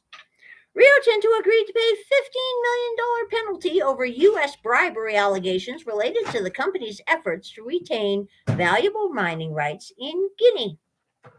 The Securities and Exchange Commission said that about a decade ago, a consultant working for Rio Tinto tried to bribe a Guinean government official. How long Additionally, ago? about a decade ago, Is there no statute of limitations? the global mining and metals firm didn't properly record its payments to the person, the SEC said on Monday. Jeez. So they bribed a foreign official, and they didn't record their criminal activity properly. Adding, the company had inadequate accounting controls. Well, yeah, we all know you're supposed to account for your illegal expenditures. Rio Tinto agreed to the penalty without admitting or denying the violations, according to the SEC. The regulator said the conduct was in violation of the Foreign Corrupt Practices Act. We are glad to have resolved this matter related to events that occurred over a decade ago on appropriate and reasonable terms, Dominic Barton, the company's chairman, said in a statement. When Rio became aware of the issue, an internal investigation was immediately launched, and we proactively notified the appropriate authorities. Oh, so they were trying to get rid of somebody, and this is how they did it? Did I hear the Foreign Corrupt Practices Act? Yes, you did. That would be the Biden business plan, right? Mm-hmm. Okay, just checking. Monday's resolution stems from an investigation into conduct that harkens back to 2011, when Rio Tinto hired a French investment banker as a consultant to help with the mining rights issue in Guinea, the SEC said. The banker, according to the SEC, offered more than $800,000 to a Guinean government official in an attempt to retain the mining rights. Rio Tinto, which was able to keep them, paid the consultant $10.5 million for their work. Sounds legitimate to me. Guy seemed to have done his job. Methinks that perhaps, just perhaps, our federal government is getting a little bit cash poor. They're now scraping the barrel. But the goddess notes that Rio Tinto apparently decided to proactively inform the SEC they had broken a law. Now, the goddess has noted that when it comes to bankers, when they proactively notify somebody that they're breaking the law and they pay the fine, they do it so that people won't take a close look at everything else they're doing. The goddess wonders if miners have the same practice. This is worth considering. Very, very interesting. Hi, Kodak. A notice from Fauci is in trouble with the Fed going after him. I would hope so. Have I seen any interviews? Not yet. Not yet, but I shall be looking for them. South America looks at creating a lithium OPEC. Does anyone else find it odd that cartels are illegal in the United States, but everybody else can have them? That's not very fair. Well, whatever happened to equity here? Just asking, Argentina, Chile, Bolivia, and Brazil are analyzing the creation of a lithium cartel of sorts, in charge of expanding South America's processing capacity, turning more of their mined lithium into batteries, and tapping into the electric vehicles manufacturing sector. The group would emulate similar schemes, such as the Organization of the Petroleum Exporting Countries, otherwise known as OPEC, in terms of coordinating production flows, pricing, and good practices. Representatives of the Argentinian delegation said at the annual PDAC convention held this week in Toronto, Canada. Argentina, Chile, Bolivia have been negotiating since July last year, when foreign ministers of each country met at the Community of Latin American and Caribbean States, CELAC, conference in Buenos Aires. The three countries make up the so-called lithium triangle, which has about 65% of the world's known resources of lithium and reached 29.5% of world production in 2020. That sounds like some nice bargaining power there. While Brazil's lithium sector is just waking up to global demand, the nation has automaking experience and is already a global case study in low carbon mobility, powering cars with ethanols, biofuels, and natural gas. Really now? With Sigma Lithium coming into the mix with the opening of its Grota do Cirilo lithium mine in April, Brazil will have one of the few companies globally that has proven its ability to produce lithium in an environmentally sustainable manner. We have to prepare ourselves for what's coming and be able to adapt, beginning perhaps with cells, working toward industrialization and getting to batteries. Argentina's mining undersecretary Fernanda Avila said in an interview at PDAC. Shared interest in maximizing the benefits of soaring demand for batteries and increasing prices has revived regional talks for cooperation. Even Mexico, which traditionally has partnered with the USA and Canada, has made moves to partner with its southern neighbors. Oh, really now? The goddess is once again wondering just how many of Mexico's treaties with us they have violated recently, and whether we could shut off the Colorado River in retaliation. But that's an entire other kettle of fish there. Studies indicate Mexico has about 1.7 million tons of lithium reserves, while close to a dozen foreign companies have active mining concessions that aim to develop those deposits. President Andrés Manuel López Obrador has said all of them will be reviewed in light of the recent nationalization of the resource.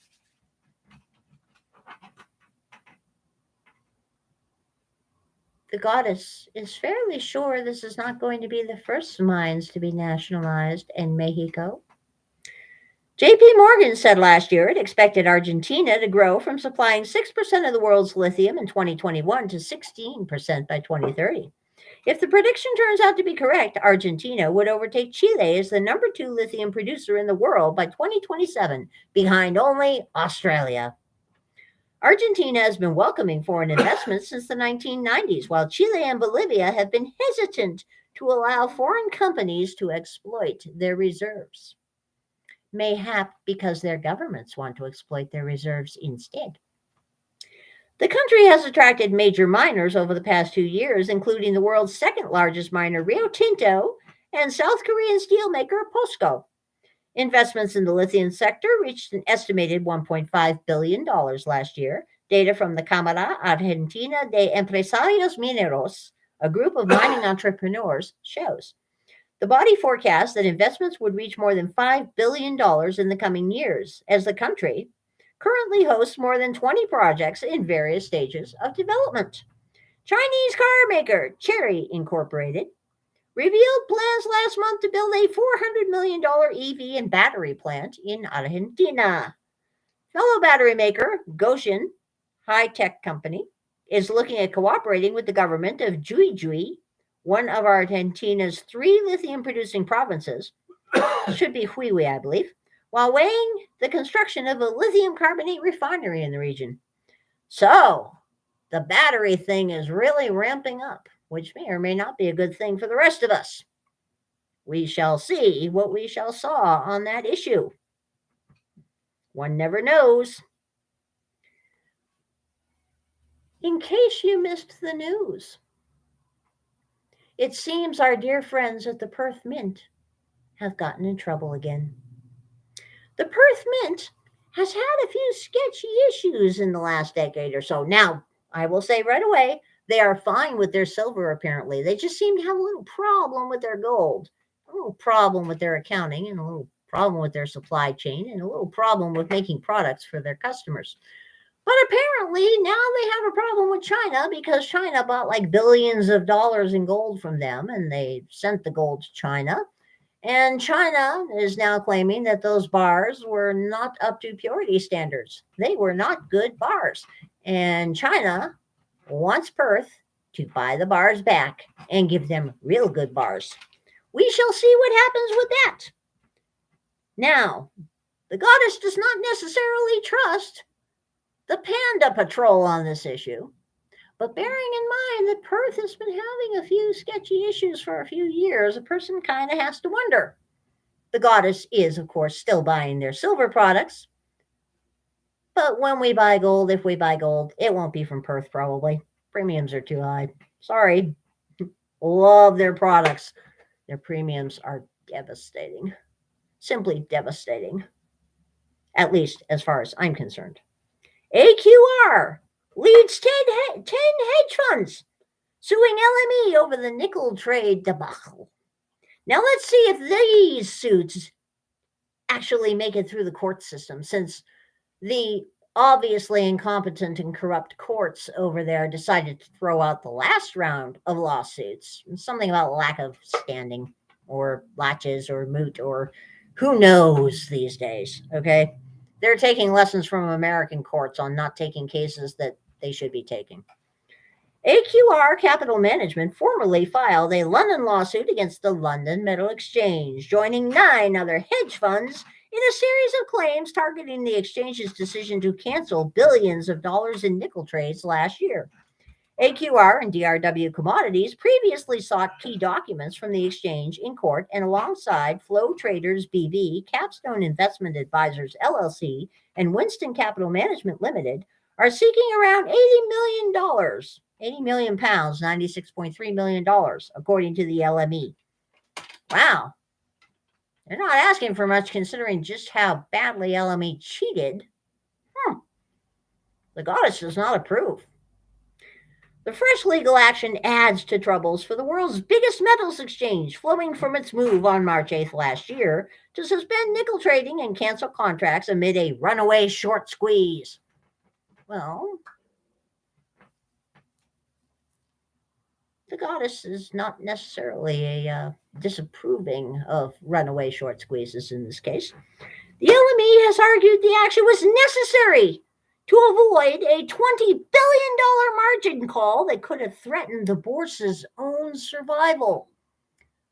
Well, no shit, Sherlock. Perhaps, just perhaps, you should not be conducting your business in such a way that when people are conducting their business and trying to play dirty money games, you end up losing your shorts on the issue. Excuse me? If you were conducting a legitimate business in the first place, then maybe you wouldn't be having this problem. Now, would you? Paula Investments Limited and other funds, including Commodity Asset Management LLC, also filed a suit in London on Monday. The LME said in a Hong Kong Stock Exchange filing the AQR lawsuit is without merit. The statement did not refer to the Pala claim. The move effectively bailed out top nickel producer Tsingshan Holding Group Company, which had positioned itself for a fall in prices, as well as several LME brokers who were facing huge margin calls. On the other side of the trade were hedge funds and algorithmic investors, many of whom reacted with fury as their hugely profitable contracts were torn up. Well, gee, I wonder why. We have Group A over here cheating, and then Group B over here finds a way to cheat better, and then Group A over here rips up the contracts, takes their marbles, and goes home. In what universe does this make sense? The new claim follows judicial review proceedings brought by Elliott Investment Management and Jane Street last year. LME said in the filing in its statement that the AQR claims will be on hold pending the outcome of those. The UK's market regulator last week opened a rare enforcement investigation into the LME's conduct during the crisis, in a move that could potentially lead to large fines and formal criticism. Oh my God. The Bank of England also said it will appoint an independent monitor to oversee the overhaul of LME's clearinghouse. A year on from the squeeze, the LME nickel market remains plagued by low liquidity that's contributing to erratic price swings and undermining confidence in its role as a global benchmark. Well, derp. The Bourse is planning to finally reopen the market during Asian trading hours later this month, which it hopes will provide a significant boost to liquidity. Commodity Asset Management, Pala Investments Limited, Welton Investment Partners, and Sunrise Capital Partners were all contacted for comment. Penthouse Limited couldn't be reached for comment. And of course, nobody actually commented. What else is new there? The goddess does not approve of financial houses of any kind that cheat. That's quite simple. Nobody should do business with a crook, a thief, or a cheater. They're all slightly different flavors of the same BS variety stuff. Like our dear friends at Comex, and our dear friends at Bay of A, and Wells Fargo, and JP Morgan Chase, and HSBC, all of whom are criminal enterprises that need to go away. Just saying, Canada's crackdown on Chinese funding is hurting miners, Friedland says. Really now? Canada's crackdown on Chinese investment in critical minerals will make it harder for miners to produce the metals needed for global energy transition, according to Ivanhoe Mines Limited founder Robert Friedland. We're going to be deprived of all this Chinese capital in all these junior mining companies, the billionaire mining magnate told a packed auditorium in Toronto on Sunday. It's really getting harder out there to be a miner. Well, no shit, Sherlock. The Canadian government tightened its foreign investment laws in November to clamp down on foreign state-owned enterprises pursuing takeovers or investing in the mining industry. Damn good thing. The goddess has to wonder who suggested that to Socks, because the goddess doesn't think Socks was smart enough to think of it himself. Just saying.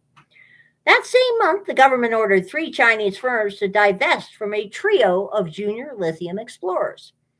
The new rules create a financial quandary for Canadian miners who've relied on China as a reliable source of funding. The goddess has to wonder about that. China has built up stakes in more than 24 Canadian mining companies, including some of the industry's biggest names, according to Bloomberg Analysis. CITIC Metal Africa and Zijing Mining Group, Two firms closely linked to the Chinese government hold a combined 39.5% stake in Friedland's Ivanhoe mines. Shaanxi Copper Company owns 18.3% of Vancouver-based copper producer First Quantum Minerals. Friedland, speaking at an industry conference hosted by the Prospectors and Developers Association of Canada, said the rules make it even harder to produce metals like lithium, copper, and nickel when demand for the metals is set to soar. We're going to need a lot more money coming to junior mining. I mean, orders of magnitude more, he said. Canada's new rules don't identify countries, but the updates are part of a new policy approach toward China, which Prime Minister Justin Trudeau's government has described as an increasingly disruptive global power. Wow. Color me totally unsurprised. That disregards international rules and norms. Oh dear. An increasingly disruptive global power that ignores international rules and norms. Apparently, all of these political yo-yos missed the memos decades ago when they allowed China to buy the WHO, when they allowed China to join the World Trade Organization, when the United States started shipping all of our manufacturing and refining and smelting to China and elsewhere so that it could be done for slave wages by, in some cases, actual slaves. Newsflash to politicians. Even the goddess knows that for several thousand years, the Chinese have been developing a culture that is indeed disruptive to global things and indeed, quite frankly, does not hold to most people's norms. Where is the surprise here? Just asking. I see no surprise here. But then again, if they are smart, they could make their money honestly doing something other than politics. Yeah, I know, never Only if happened. they worked. Yeah, they'd actually have to work for a living, which would be very disastrous. Investors may be piling into cash at exactly the wrong time. Investors have recently been piling into cash. According to a report by BofA Global Research, cash funds last week saw their largest inflows since the pandemic panic of early 2020. Back then, cash instruments offered little to no yield, and they did serve as a temporary haven for market volatility. But as is typically the case, investors rushed into an asset class at exactly the wrong time. Investors who are sitting in US dollars now risk missing out on the possible next leg of a precious metals bull market. In theory, they're being rewarded this time with yields of up to 5% on short-term treasury bills. So let's see. We take our fiat debt instruments, which are not money, and we use them to buy treasury bills that are also fiat debt instruments, that are also not money, that ostensibly pay 5% when inflation is actually running 7% or more officially, 15% or more unofficially. Pardon me, but that doesn't seem to be very smart. Returns on cash investments and instruments haven't been this high in over a decade. Well, you're not getting any returns, but that's beside the point. Even some Wall Street analysts who normally pitch stocks are touting cash as a superior risk-reward proposition. T-bills, certificates of deposit, and money market funds now return more than the dividend yields on blue-chip stocks without the accompanying volatility of equity markets. Well, maybe if the equity markets were run honestly and had not turned into something crookeder than any casino has ever dreamed of being, the stock market would be a good place to be. Higher yields are also driving some investors out of precious metals related assets. Gold funds recently suffered outflows of $900 million. The goddess wonders how much of that was paper, which would make it entirely fake. Gold detractors argue since bullion yields nothing, it's less appealing than cash instruments, which are relatively attractive nominal yields. They fail to grasp two important points, however. First, a nominal yield of 5% in a high inflation environment isn't necessarily more attractive than a nominal yield of 0% in a low inflation environment. This is true. If inflation properly calculated were to average 10% this year, then a 5% nominal return would translate into a 5% real loss. So instead of getting more debt instruments that are not money, you'd be losing some debt instruments that are not money. Okay. Second, gold and silver markets can produce spectacular returns during periods of relatively high and rising nominal interest rates. That's exactly what happened during the late 70s. It was only when the Federal Reserve Chairman Paul Volcker jacked up interest rates to punishing double-digit levels that rates finally got ahead of inflation and the great precious metals bull run ended. Current Fed Chairman Jerome Powell hasn't yet pulled off a similar feat. Satan will be wearing ice skates before that happens, methinks. Just saying.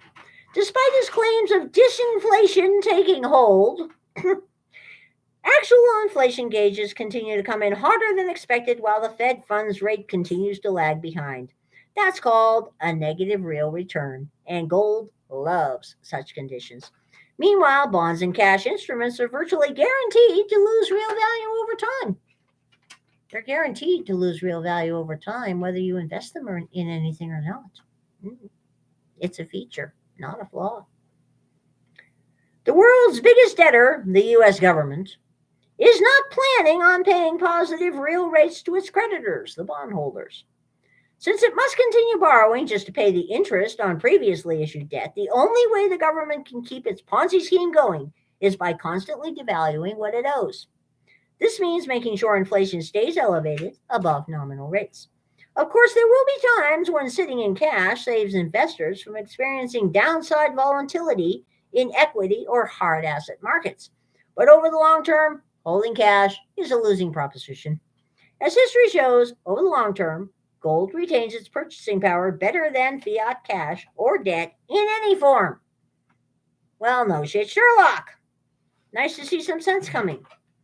And Maine and Idaho are joining the rush of states that are taking away sales taxes and beginning to embrace sound money principles.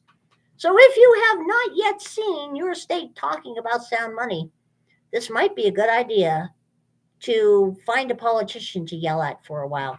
Ostensibly and purportedly, they are civil servants. And ostensibly and purportedly, we're their employers.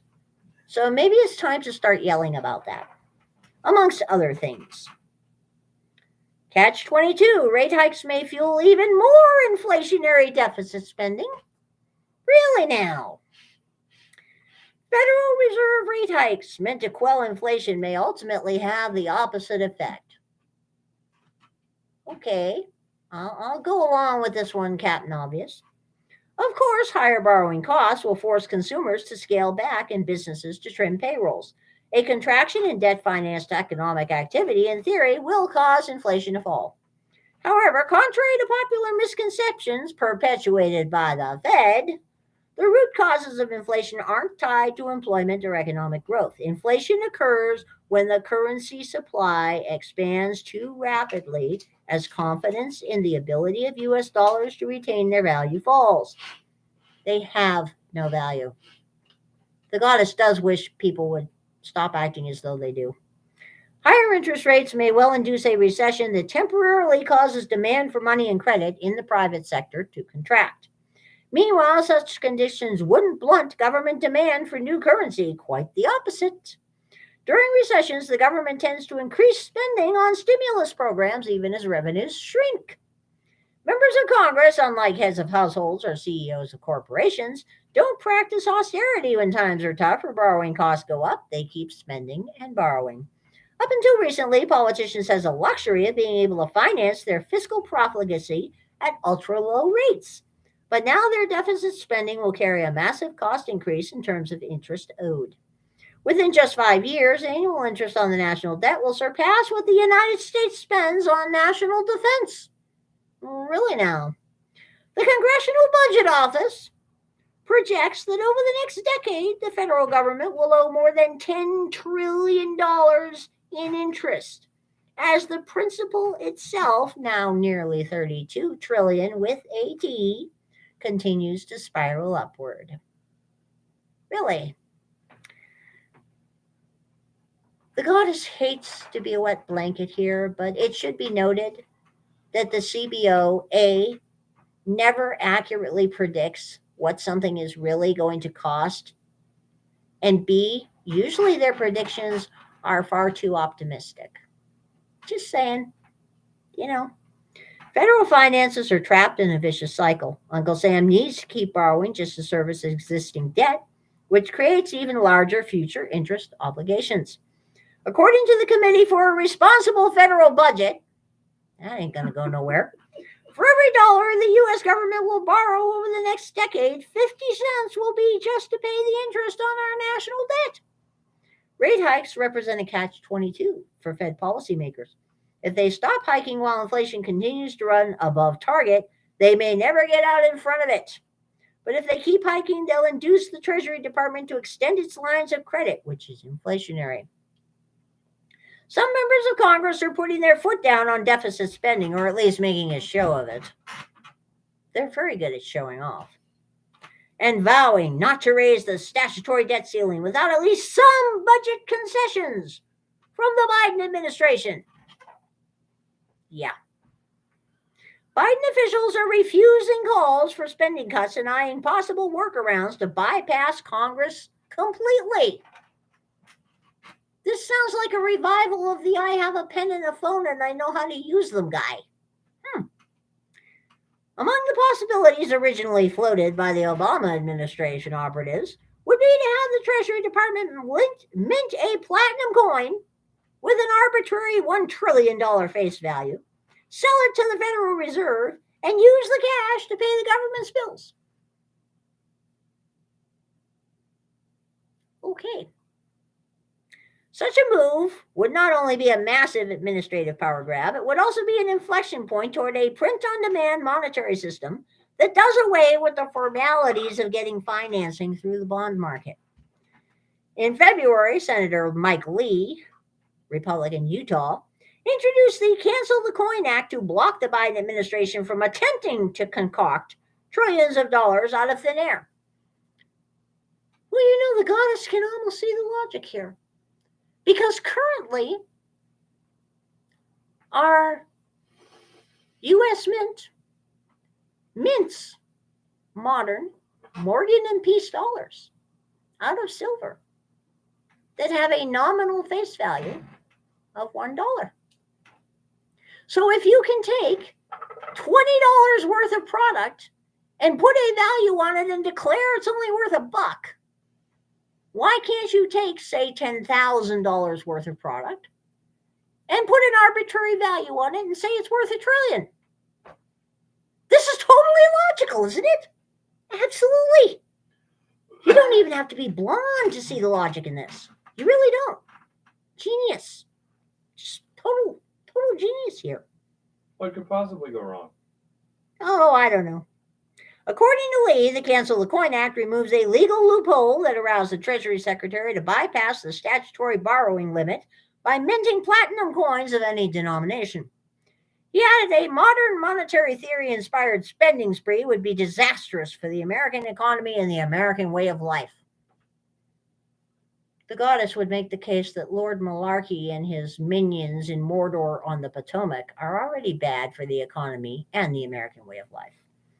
Treasury Secretary Janet Yellen is reluctant to employ a scheme that would signal so bluntly to the world that the United States has embarked on a course of hyperinflation as a way of managing its debt burden. In reality, however, the current system, whereby the Treasury prints bonds, the Fed prints Federal Reserve notes, and the two just swap with each other, is not fundamentally different than the Treasury just printing or minting intrinsically worthless money by itself. However, the debt ceiling fight gets resolved politically. There will be no resolution to the underlying debt problem. Officials may be able to stave off a full-blown financial disaster this time around, but they won't be able to get federal finances off their unsustainable fiscal path. If a Zimbabwe-style hyperinflation sets in, then platinum someday may be worth $1 trillion or more per ounce. While such a scenario cannot be ruled out, the years immediately ahead may be more akin to the late 1970s, when rising interest rates and rising inflation gave way to an epic precious metal bulls market in both nominal and real terms. Platinum, along with gold, silver, and other hard assets, are cheap today relative to the prices they could command in the future as the government accumulates more obligations by the trillions. And speaking of the sale prices today, gold is currently sitting at $1,847.40. Silver's at $2,103 and platinum is at $975 an ounce. Dang, that is on sale. Palladium's at $1,357 and rhodium is down to $9,000. Yard sale prices here. Bizarre and unaccountable. And we have another prediction from somewhere out there in yo-yo land. Gold to reach $2,400 by 2028. Really now. As geopolitical tensions mount, central banks purchase more bullion. Gold will be as high as $2,400 per ounce over the next 5 years, as countries like Russia seek to divest of U.S. dollars. After the dollar was weaponized following Russia's conflict in Ukraine. That's according to Pierre Lassonde, Chairman Emeritus. He's a Chairman Emeritus already. Of Franco-Nevada and CEO of Fireside Investments, who suggested what a dual system of currency could emerge by 2028. I think in the next 5 years, you will see a dual system of payment and currency, he forecast. What's precipitating this is essentially the Russia-Ukraine war. To my mind, over the next 5 years, you will see $2,300 to $2,400 gold because of that. Speaking at the BMO's Metal, Mining, and Critical Minerals Conference with Michelle McCory, lead anchor and editor-in-chief at Kitco News, Lassonde observed central banks are buying more gold as geopolitical tensions mount across the globe. Central bank buying in 2022 was highest since 1950, with central banks purchasing 1,136 tons. This follows 12 years of central bank net gold purchases. Lassonde, who pioneered the publicly traded gold royalty model in 1983 and has 5 decades of experience in the finance and mining industry, suggested central banks, especially in the BRICS, are buying gold as a prelude to creating an alternative to the US dollar as a reserve currency. These central banks are buying gold as a reserve currency. Oh, what a novel concept, he claimed. Will they use the gold to back a new currency? We don't know. Well, that would be a really novel concept, wouldn't it? What I do believe, though, is at the end of the day, you will end up with a dual world in terms of a system of payment and the currency you pay, and that's not good for the dollar. Wow, Captain Obvious. The BRICS nations are worried about U.S. influence in their affairs, according to Lassonde. Why, we would never do that. Ever. Never in a million years. And decoupling from the U.S. dollar will help them to gain more autonomy. Particularly China, but also Russia, India, and some of the other countries that are in the process of creating a dual system of payment of currency to counteract the U.S. dollar. The fate of all reserve currencies is to go down simply because of a balance of payments. When you can write an unlimited check, what do you think happens? Wow, this guy actually speaks sense now and then. I like him. The forecast of a bifurcation of the global monetary system has been advocated by a number of voices, including Canadian mining mogul Frank Gistra. Lassonde also suggested certain junior miners could fare well as gold reaches new heights. A recession and stock market crash will happen in 2023, according to Lassonde. He's a little late on the recession. We're already in one, but the stock market crash I'd go along with. He suggested the economic havoc that would result would benefit gold. I think you're going to see the U.S. economy enter into a recession in the next 2 quarters. Already has been. And it's going to be a fairly significant recession. It already is. All the forecasts are overstating earnings. That's true. They're going to come down, and with that, you're going to see the S&P come down by about 30%. Lassonde said the U.S. Federal Reserve would react to the recession by lowering rates, but not fast enough. In turn, this would harm the U.S. dollar and cause investors to flock to gold. He singled out gold equities as performing well under pressure. Well, of course, everyone has their idiot moments, okay? Gold equities are not going to come down because they carry dividend yields that are going to keep them up. At $1,850 gold and $4 copper, the industry is doing quite well. Not really, but that's okay. He wants to think the industry is doing well. I'm good with that.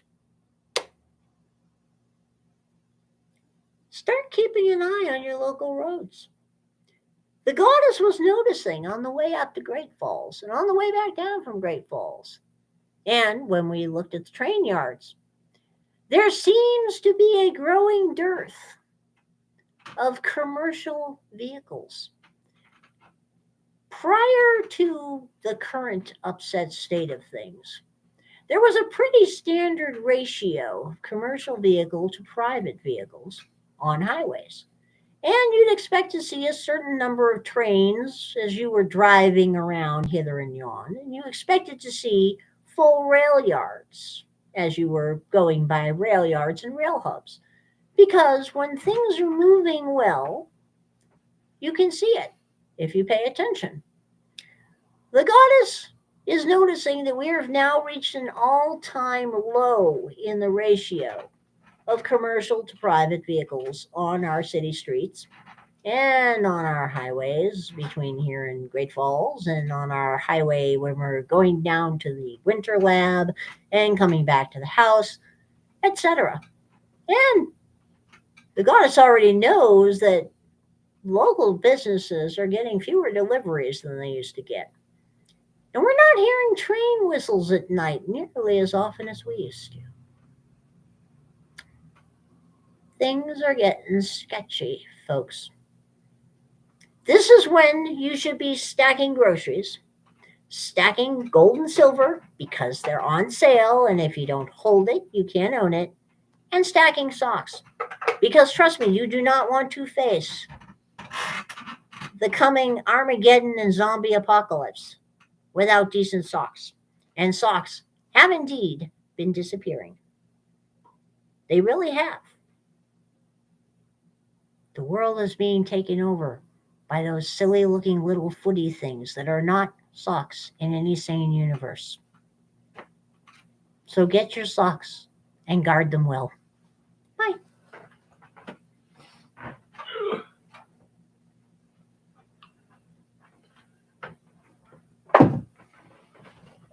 Oh, my goodness.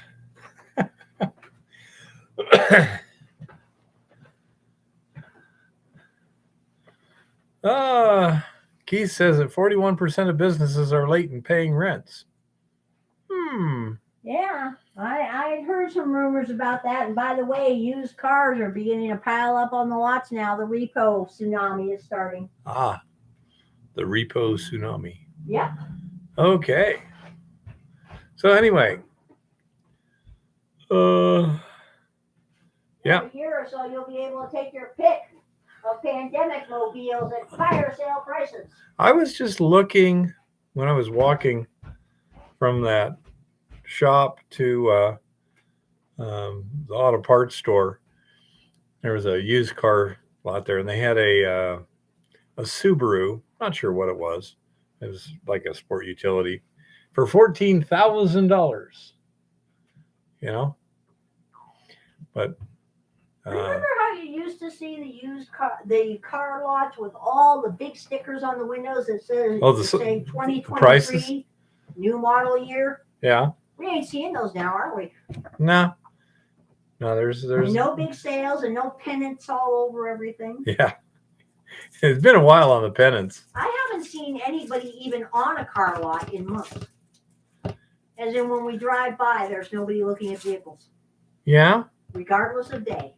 or time of day. Yeah, I didn't see anyone there. I looked at a couple cars and nobody came out of the little office trailer there either, so I don't know. Shaggy says, have a good one. You too, Shaggy. So anyhow, that's kind of the situation as I see the situation as not getting any better since last week. The whole societal thing seems to be pretty bizarre, and we shall see how things turn out. But I would be cautious, as we've already said for a long time. And for all you guys in Southern California, you can see why you're supposed to prep, because you never know in Southern California when a blizzard's going to strike. Who cares about those earthquakes? It's the blizzards that'll get you. Anywho, so we'll be back at the lab tomorrow. Apparently Lauren's got some stuff ready for her to smell. They'll probably have to remove the beads and such, but that's a fairly simple process. If it's all dry, then it won't take very long. And then we'll start rearranging things a little bit to start testing the new stripping circuit concept. Now, here's an example of inflation for you.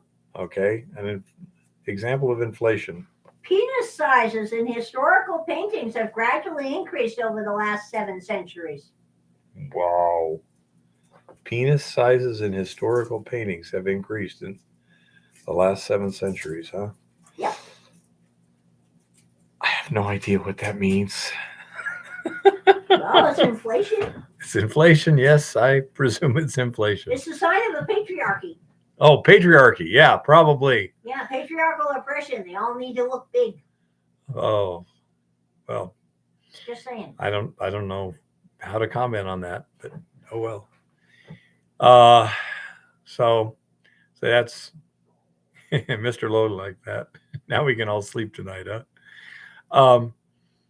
But anyhow, so I'll be getting that, and we should be able to go over there. Probably spend a bit of time working on the van first, but get that system set up with just water in it and seeing if everything seems to work right. Let me check something too, just out of curiosity. Doubt if it's anything here. No, nothing there. Okay, just checking my email. But I'm waiting for one more part to show up. Supposedly it's going to be here on Friday. Let's see. Returns and orders. Yeah, sorry. Arriving Friday. Yep. That thermostat should be here Friday for the new system. So Cool. Tuesday, Wednesday, Thursday. And we'll have to see. Well, we'll try it out with just water to make sure all the systems appear to work reasonably well. Then I'll probably have to take some time to make up solution anyway. And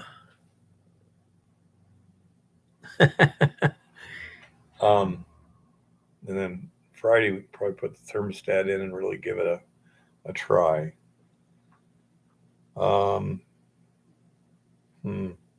Anyhow, we'll be playing games on that and the van for the next couple of days. See where we go from there. But we only got 5 more batches of resin to do, so I have to be careful and not waste them doing things that aren't informative. Alchemy? No, not alchemy. Just stripping gold off of resin. But the system we have has a few issues that I'd prefer to eliminate.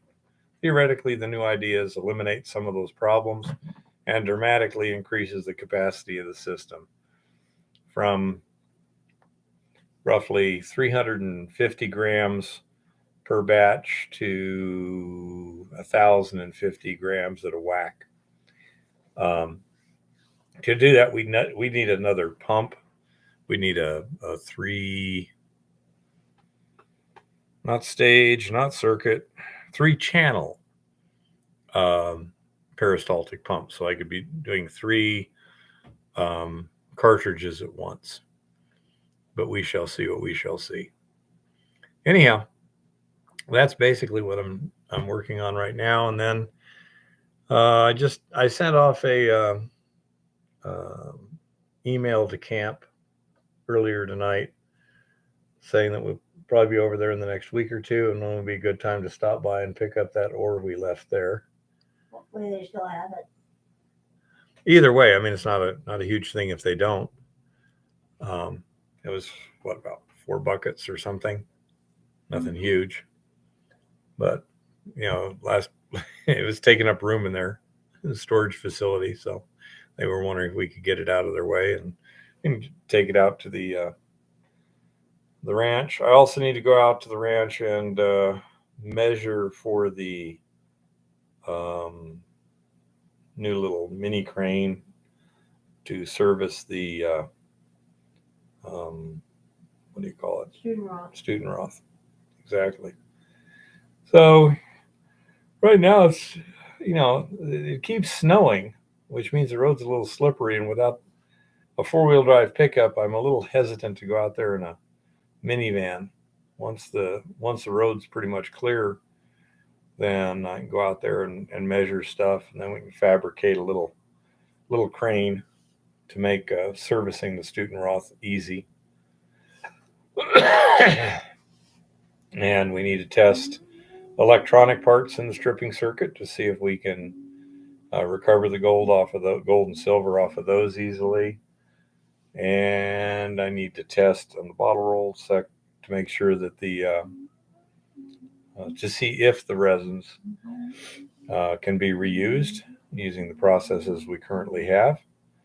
So I've got lots to do. Nothing really hugely dramatic, although we should be able to, once we finish those last 5 batches of resin, each one of, we should have way over an ounce of gold then, because each of those batches should have 3 to 5 grams of gold in it, and plus what we've already got. I don't know how much you've already got, but I know there's several beads there that are in the 5 to 6 gram range, so we're in pretty good shape. And that's basically it. Nothing real exciting, just grinding it out and getting stuff maintained and ready to go for spring. Anyone got any subjects or questions or anything like that?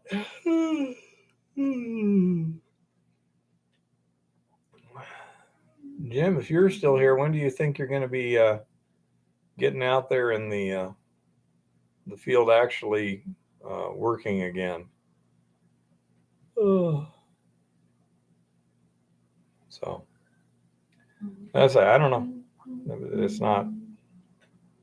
It's kind of a slack time.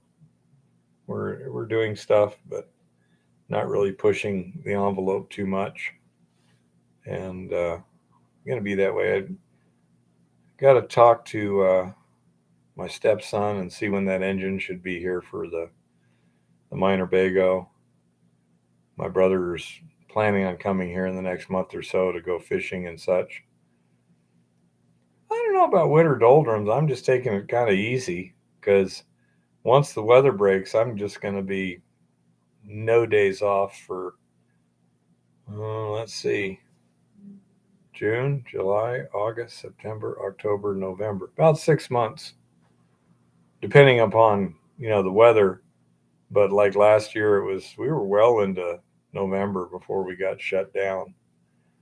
So roughly 6 months of hard effort. So we shall see what we shall see. And we'll go from there. Hopefully we'll have time and effort to make a trip over to Anacortes and pick up that um, uh, muffle furnace.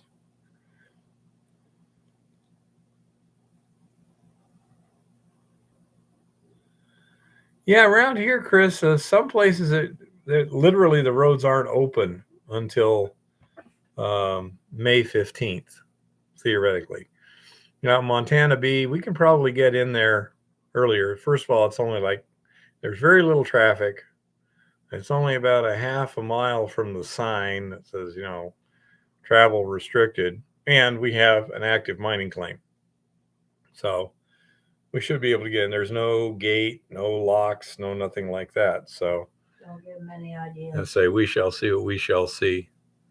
But anyhow, now up there top of the hill, I didn't see any winter rain signs. I didn't see any signs, but that's a good question. Not sure what the situation is up there. So I'm not sure how that's going to work out. We'll figure it out. But anyhow, that's our evil plan. Oh, dear.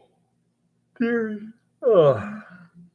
Anyhow, you got lots to do. Not nearly as much to talk about. And I got all that for tomorrow to go out to the lab. So, anyhow, anybody got anything to talk about?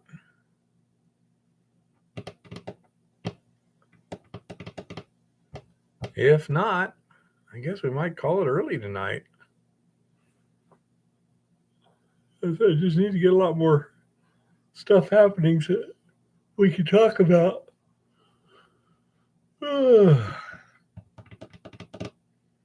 Any ideas out there? I can just imagine people showing up in a half an hour going, "It's over? What the hell?"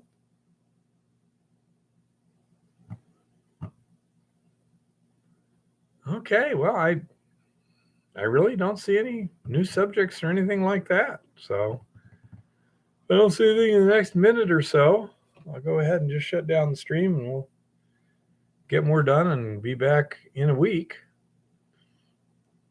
But nice talking to everybody and enjoy all the input and stuff and the help I get. Yeah, Chris, I'm not that much too lively either. Good night, Mr. Lodak. Good night, Mr. Lodak. Yeah, I don't Good night, everybody. Don't see anyone raring to go or asking any questions. So I think I'll go ahead and just break with tradition here and call it early tonight. And everyone get a good night's sleep and take care of things and keep it safe. And question. You have a question about golden mercury and straining it through a chamois. That's usually how you would filter it to get what you would call a gold-rich amalgam, and which you would then typically retort to create sponge gold. Be careful with the mercury. Its dangers are normally, a lot less than what people think, but the vaporization, I say, if you start retorting it or whatever, you need to make sure you follow all your safety procedures and always wear waterproof gloves when you're handling the mercury. They make them so cheap now. There's no reason not to. But yeah, you just take your amalgam, your rough amalgam, and put it in the chamois. And, you've seen it on YouTube videos where they then just take it and squeeze, twist it, squeeze it, and squeeze out the extra mercury. And then they can take the sponge gold and retort it from there. Is that what you needed to know, Bandicoot, or?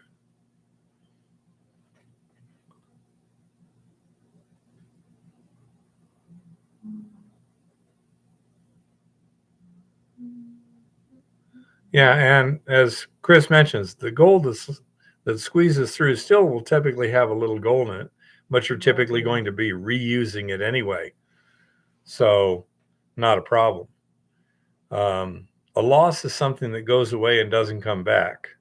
Something that isn't recovered but stays in circuit and is there next time, that's more of kind of a base load. You know, it's not a problem. Okay, Bandicoot, I presume you're from Australia. Or he plays video games. What, Bandicoot? Crash Bandicoot. Crash Bandicoot, huh? Yeah, it's a dang good video game. Apparently there's a damn good video game that has Bandicoot in the title too.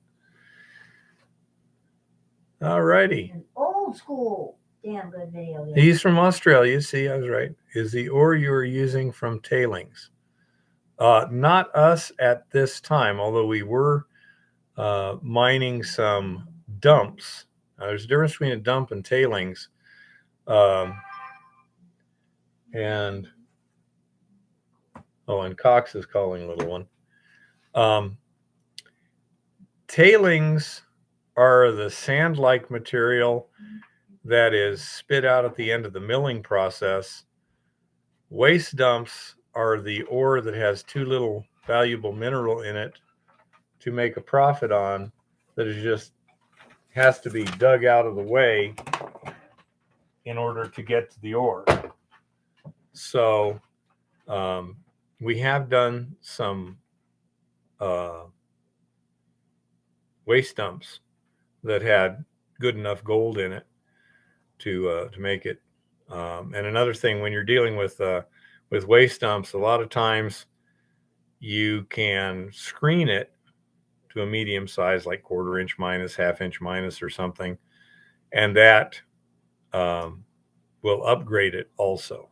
It's not a guarantee, but it happens quite frequently, since a lot of times the minerals that have the highest concentration gold are the softer, like say limonite in quartz. Well, the quartz doesn't have much gold, but the limonite does. See, there it is again. You know, don't ask me why it's doing that again. Yeah, it claims you can cancel it. Yeah, don't know how you cancel it. Hey, Chris, how do you cancel a check disk? You know? Yeah, it started check disk here. Yeah, how do you cancel a check disk, Chris? What's the command? I can't do anything with it, Chris. When I opened it up and turned it on, it went directly to check disk on me. I have no idea, not sure whether gallium can work similar to mercury or not. He says don't cancel it. Okay. Well, it's now doing it every time I turn on this computer. I think it's mad because I refused to upgrade from Windows 7. Yeah. Anyhow, so you might as well go back to the bed for now. It's going to be 15, 30 minutes. Yeah, I know. Chris? Well, I don't know. It seems to be working fine. It works fine. It's just doing this every time you turn it on. It's just the last couple times we turned it on, it just goes straight to check disk. Don't ask me why.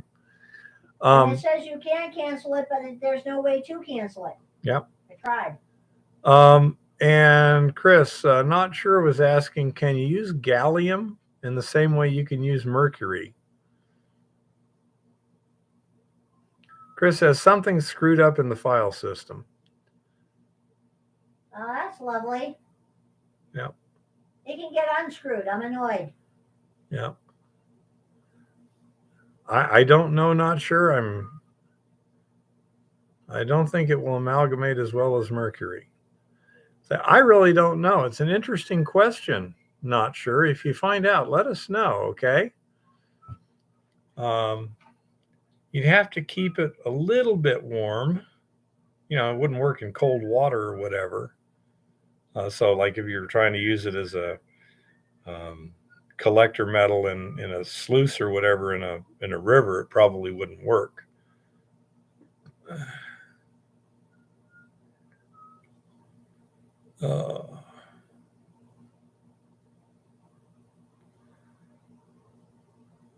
Gallium attacks aluminum, huh, Chris? Interesting. No, it's not like he can just get gallium. Deleting corrupt attribute record. Truncating badly linked attribute records. Look up gallium-induced structural failure.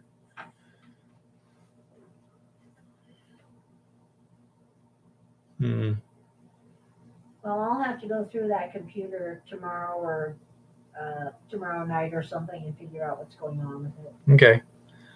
Anyhow, that's the best answer I can give you at this point. Not something to take on a plane, huh? Okay. Where would you even get gallium? Chemical supply store? I mean, mercury you can still run into occasionally, like you're supposed to have a piece. Chris says, give me a call this week. Okay, Chris. About the computer? I'm not sure. He said, give me a call this week. Okay. Chris says you can order gallium easily. What the heck do you do with it? I don't know.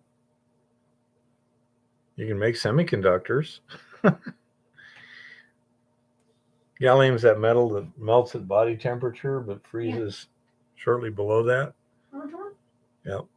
Yeah, I know what it is. I see absolutely no decent use for it. I have no idea. If I can't blow things up. Yep. Used as a thermal interface material along with a couple other metals. What is just essentially a heat flow contact thing? So that deleting index entry. It's deleting a lot of index entries. It's doing Chris? the same thing it did yesterday. Yeah, which looks very similar to what it did yesterday. Indium. Yeah, it's doing exactly the same thing it did yesterday. It looks like the same thing. Yep.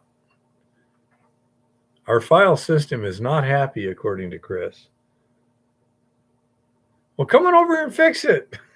I don't know why it's not happy. I haven't downloaded anything. I haven't uploaded anything. I haven't played with the registry. I haven't done a disk defragmentation. I have been completely ignoring it every time it asks me to upgrade from Windows 7. Yeah. Because I will not upgrade from Windows 7. They can get stuck. Yeah, we have not upgraded from Windows 7. It's still Windows 7. It may have reached its service life. And of course, Microsoft just wants more money. They want to spy on you. We've already seen what happens on your computer. Yours runs 10. He says, back up what you care about, then do a deeper disk check. Yeah, we should probably copy all that stuff. I will do that. I think we have room on our external hard drive. I'll transfer the stuff. Should have a pretty big one, yeah. All the CAD files, I mean the actual drawing files, and the text files and a few other little things. Yeah. Shouldn't be too bad. Oh. Okay. Well, I guess we will call it a night here.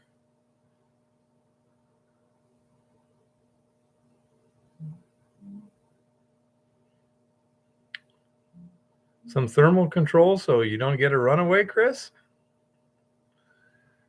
Oh. Okay, everybody. I'm going to call it a night here. Oh, happy prospecting and keep it safe out there. In the stream. No, I'll play around with it tomorrow and see if I can get it to behave.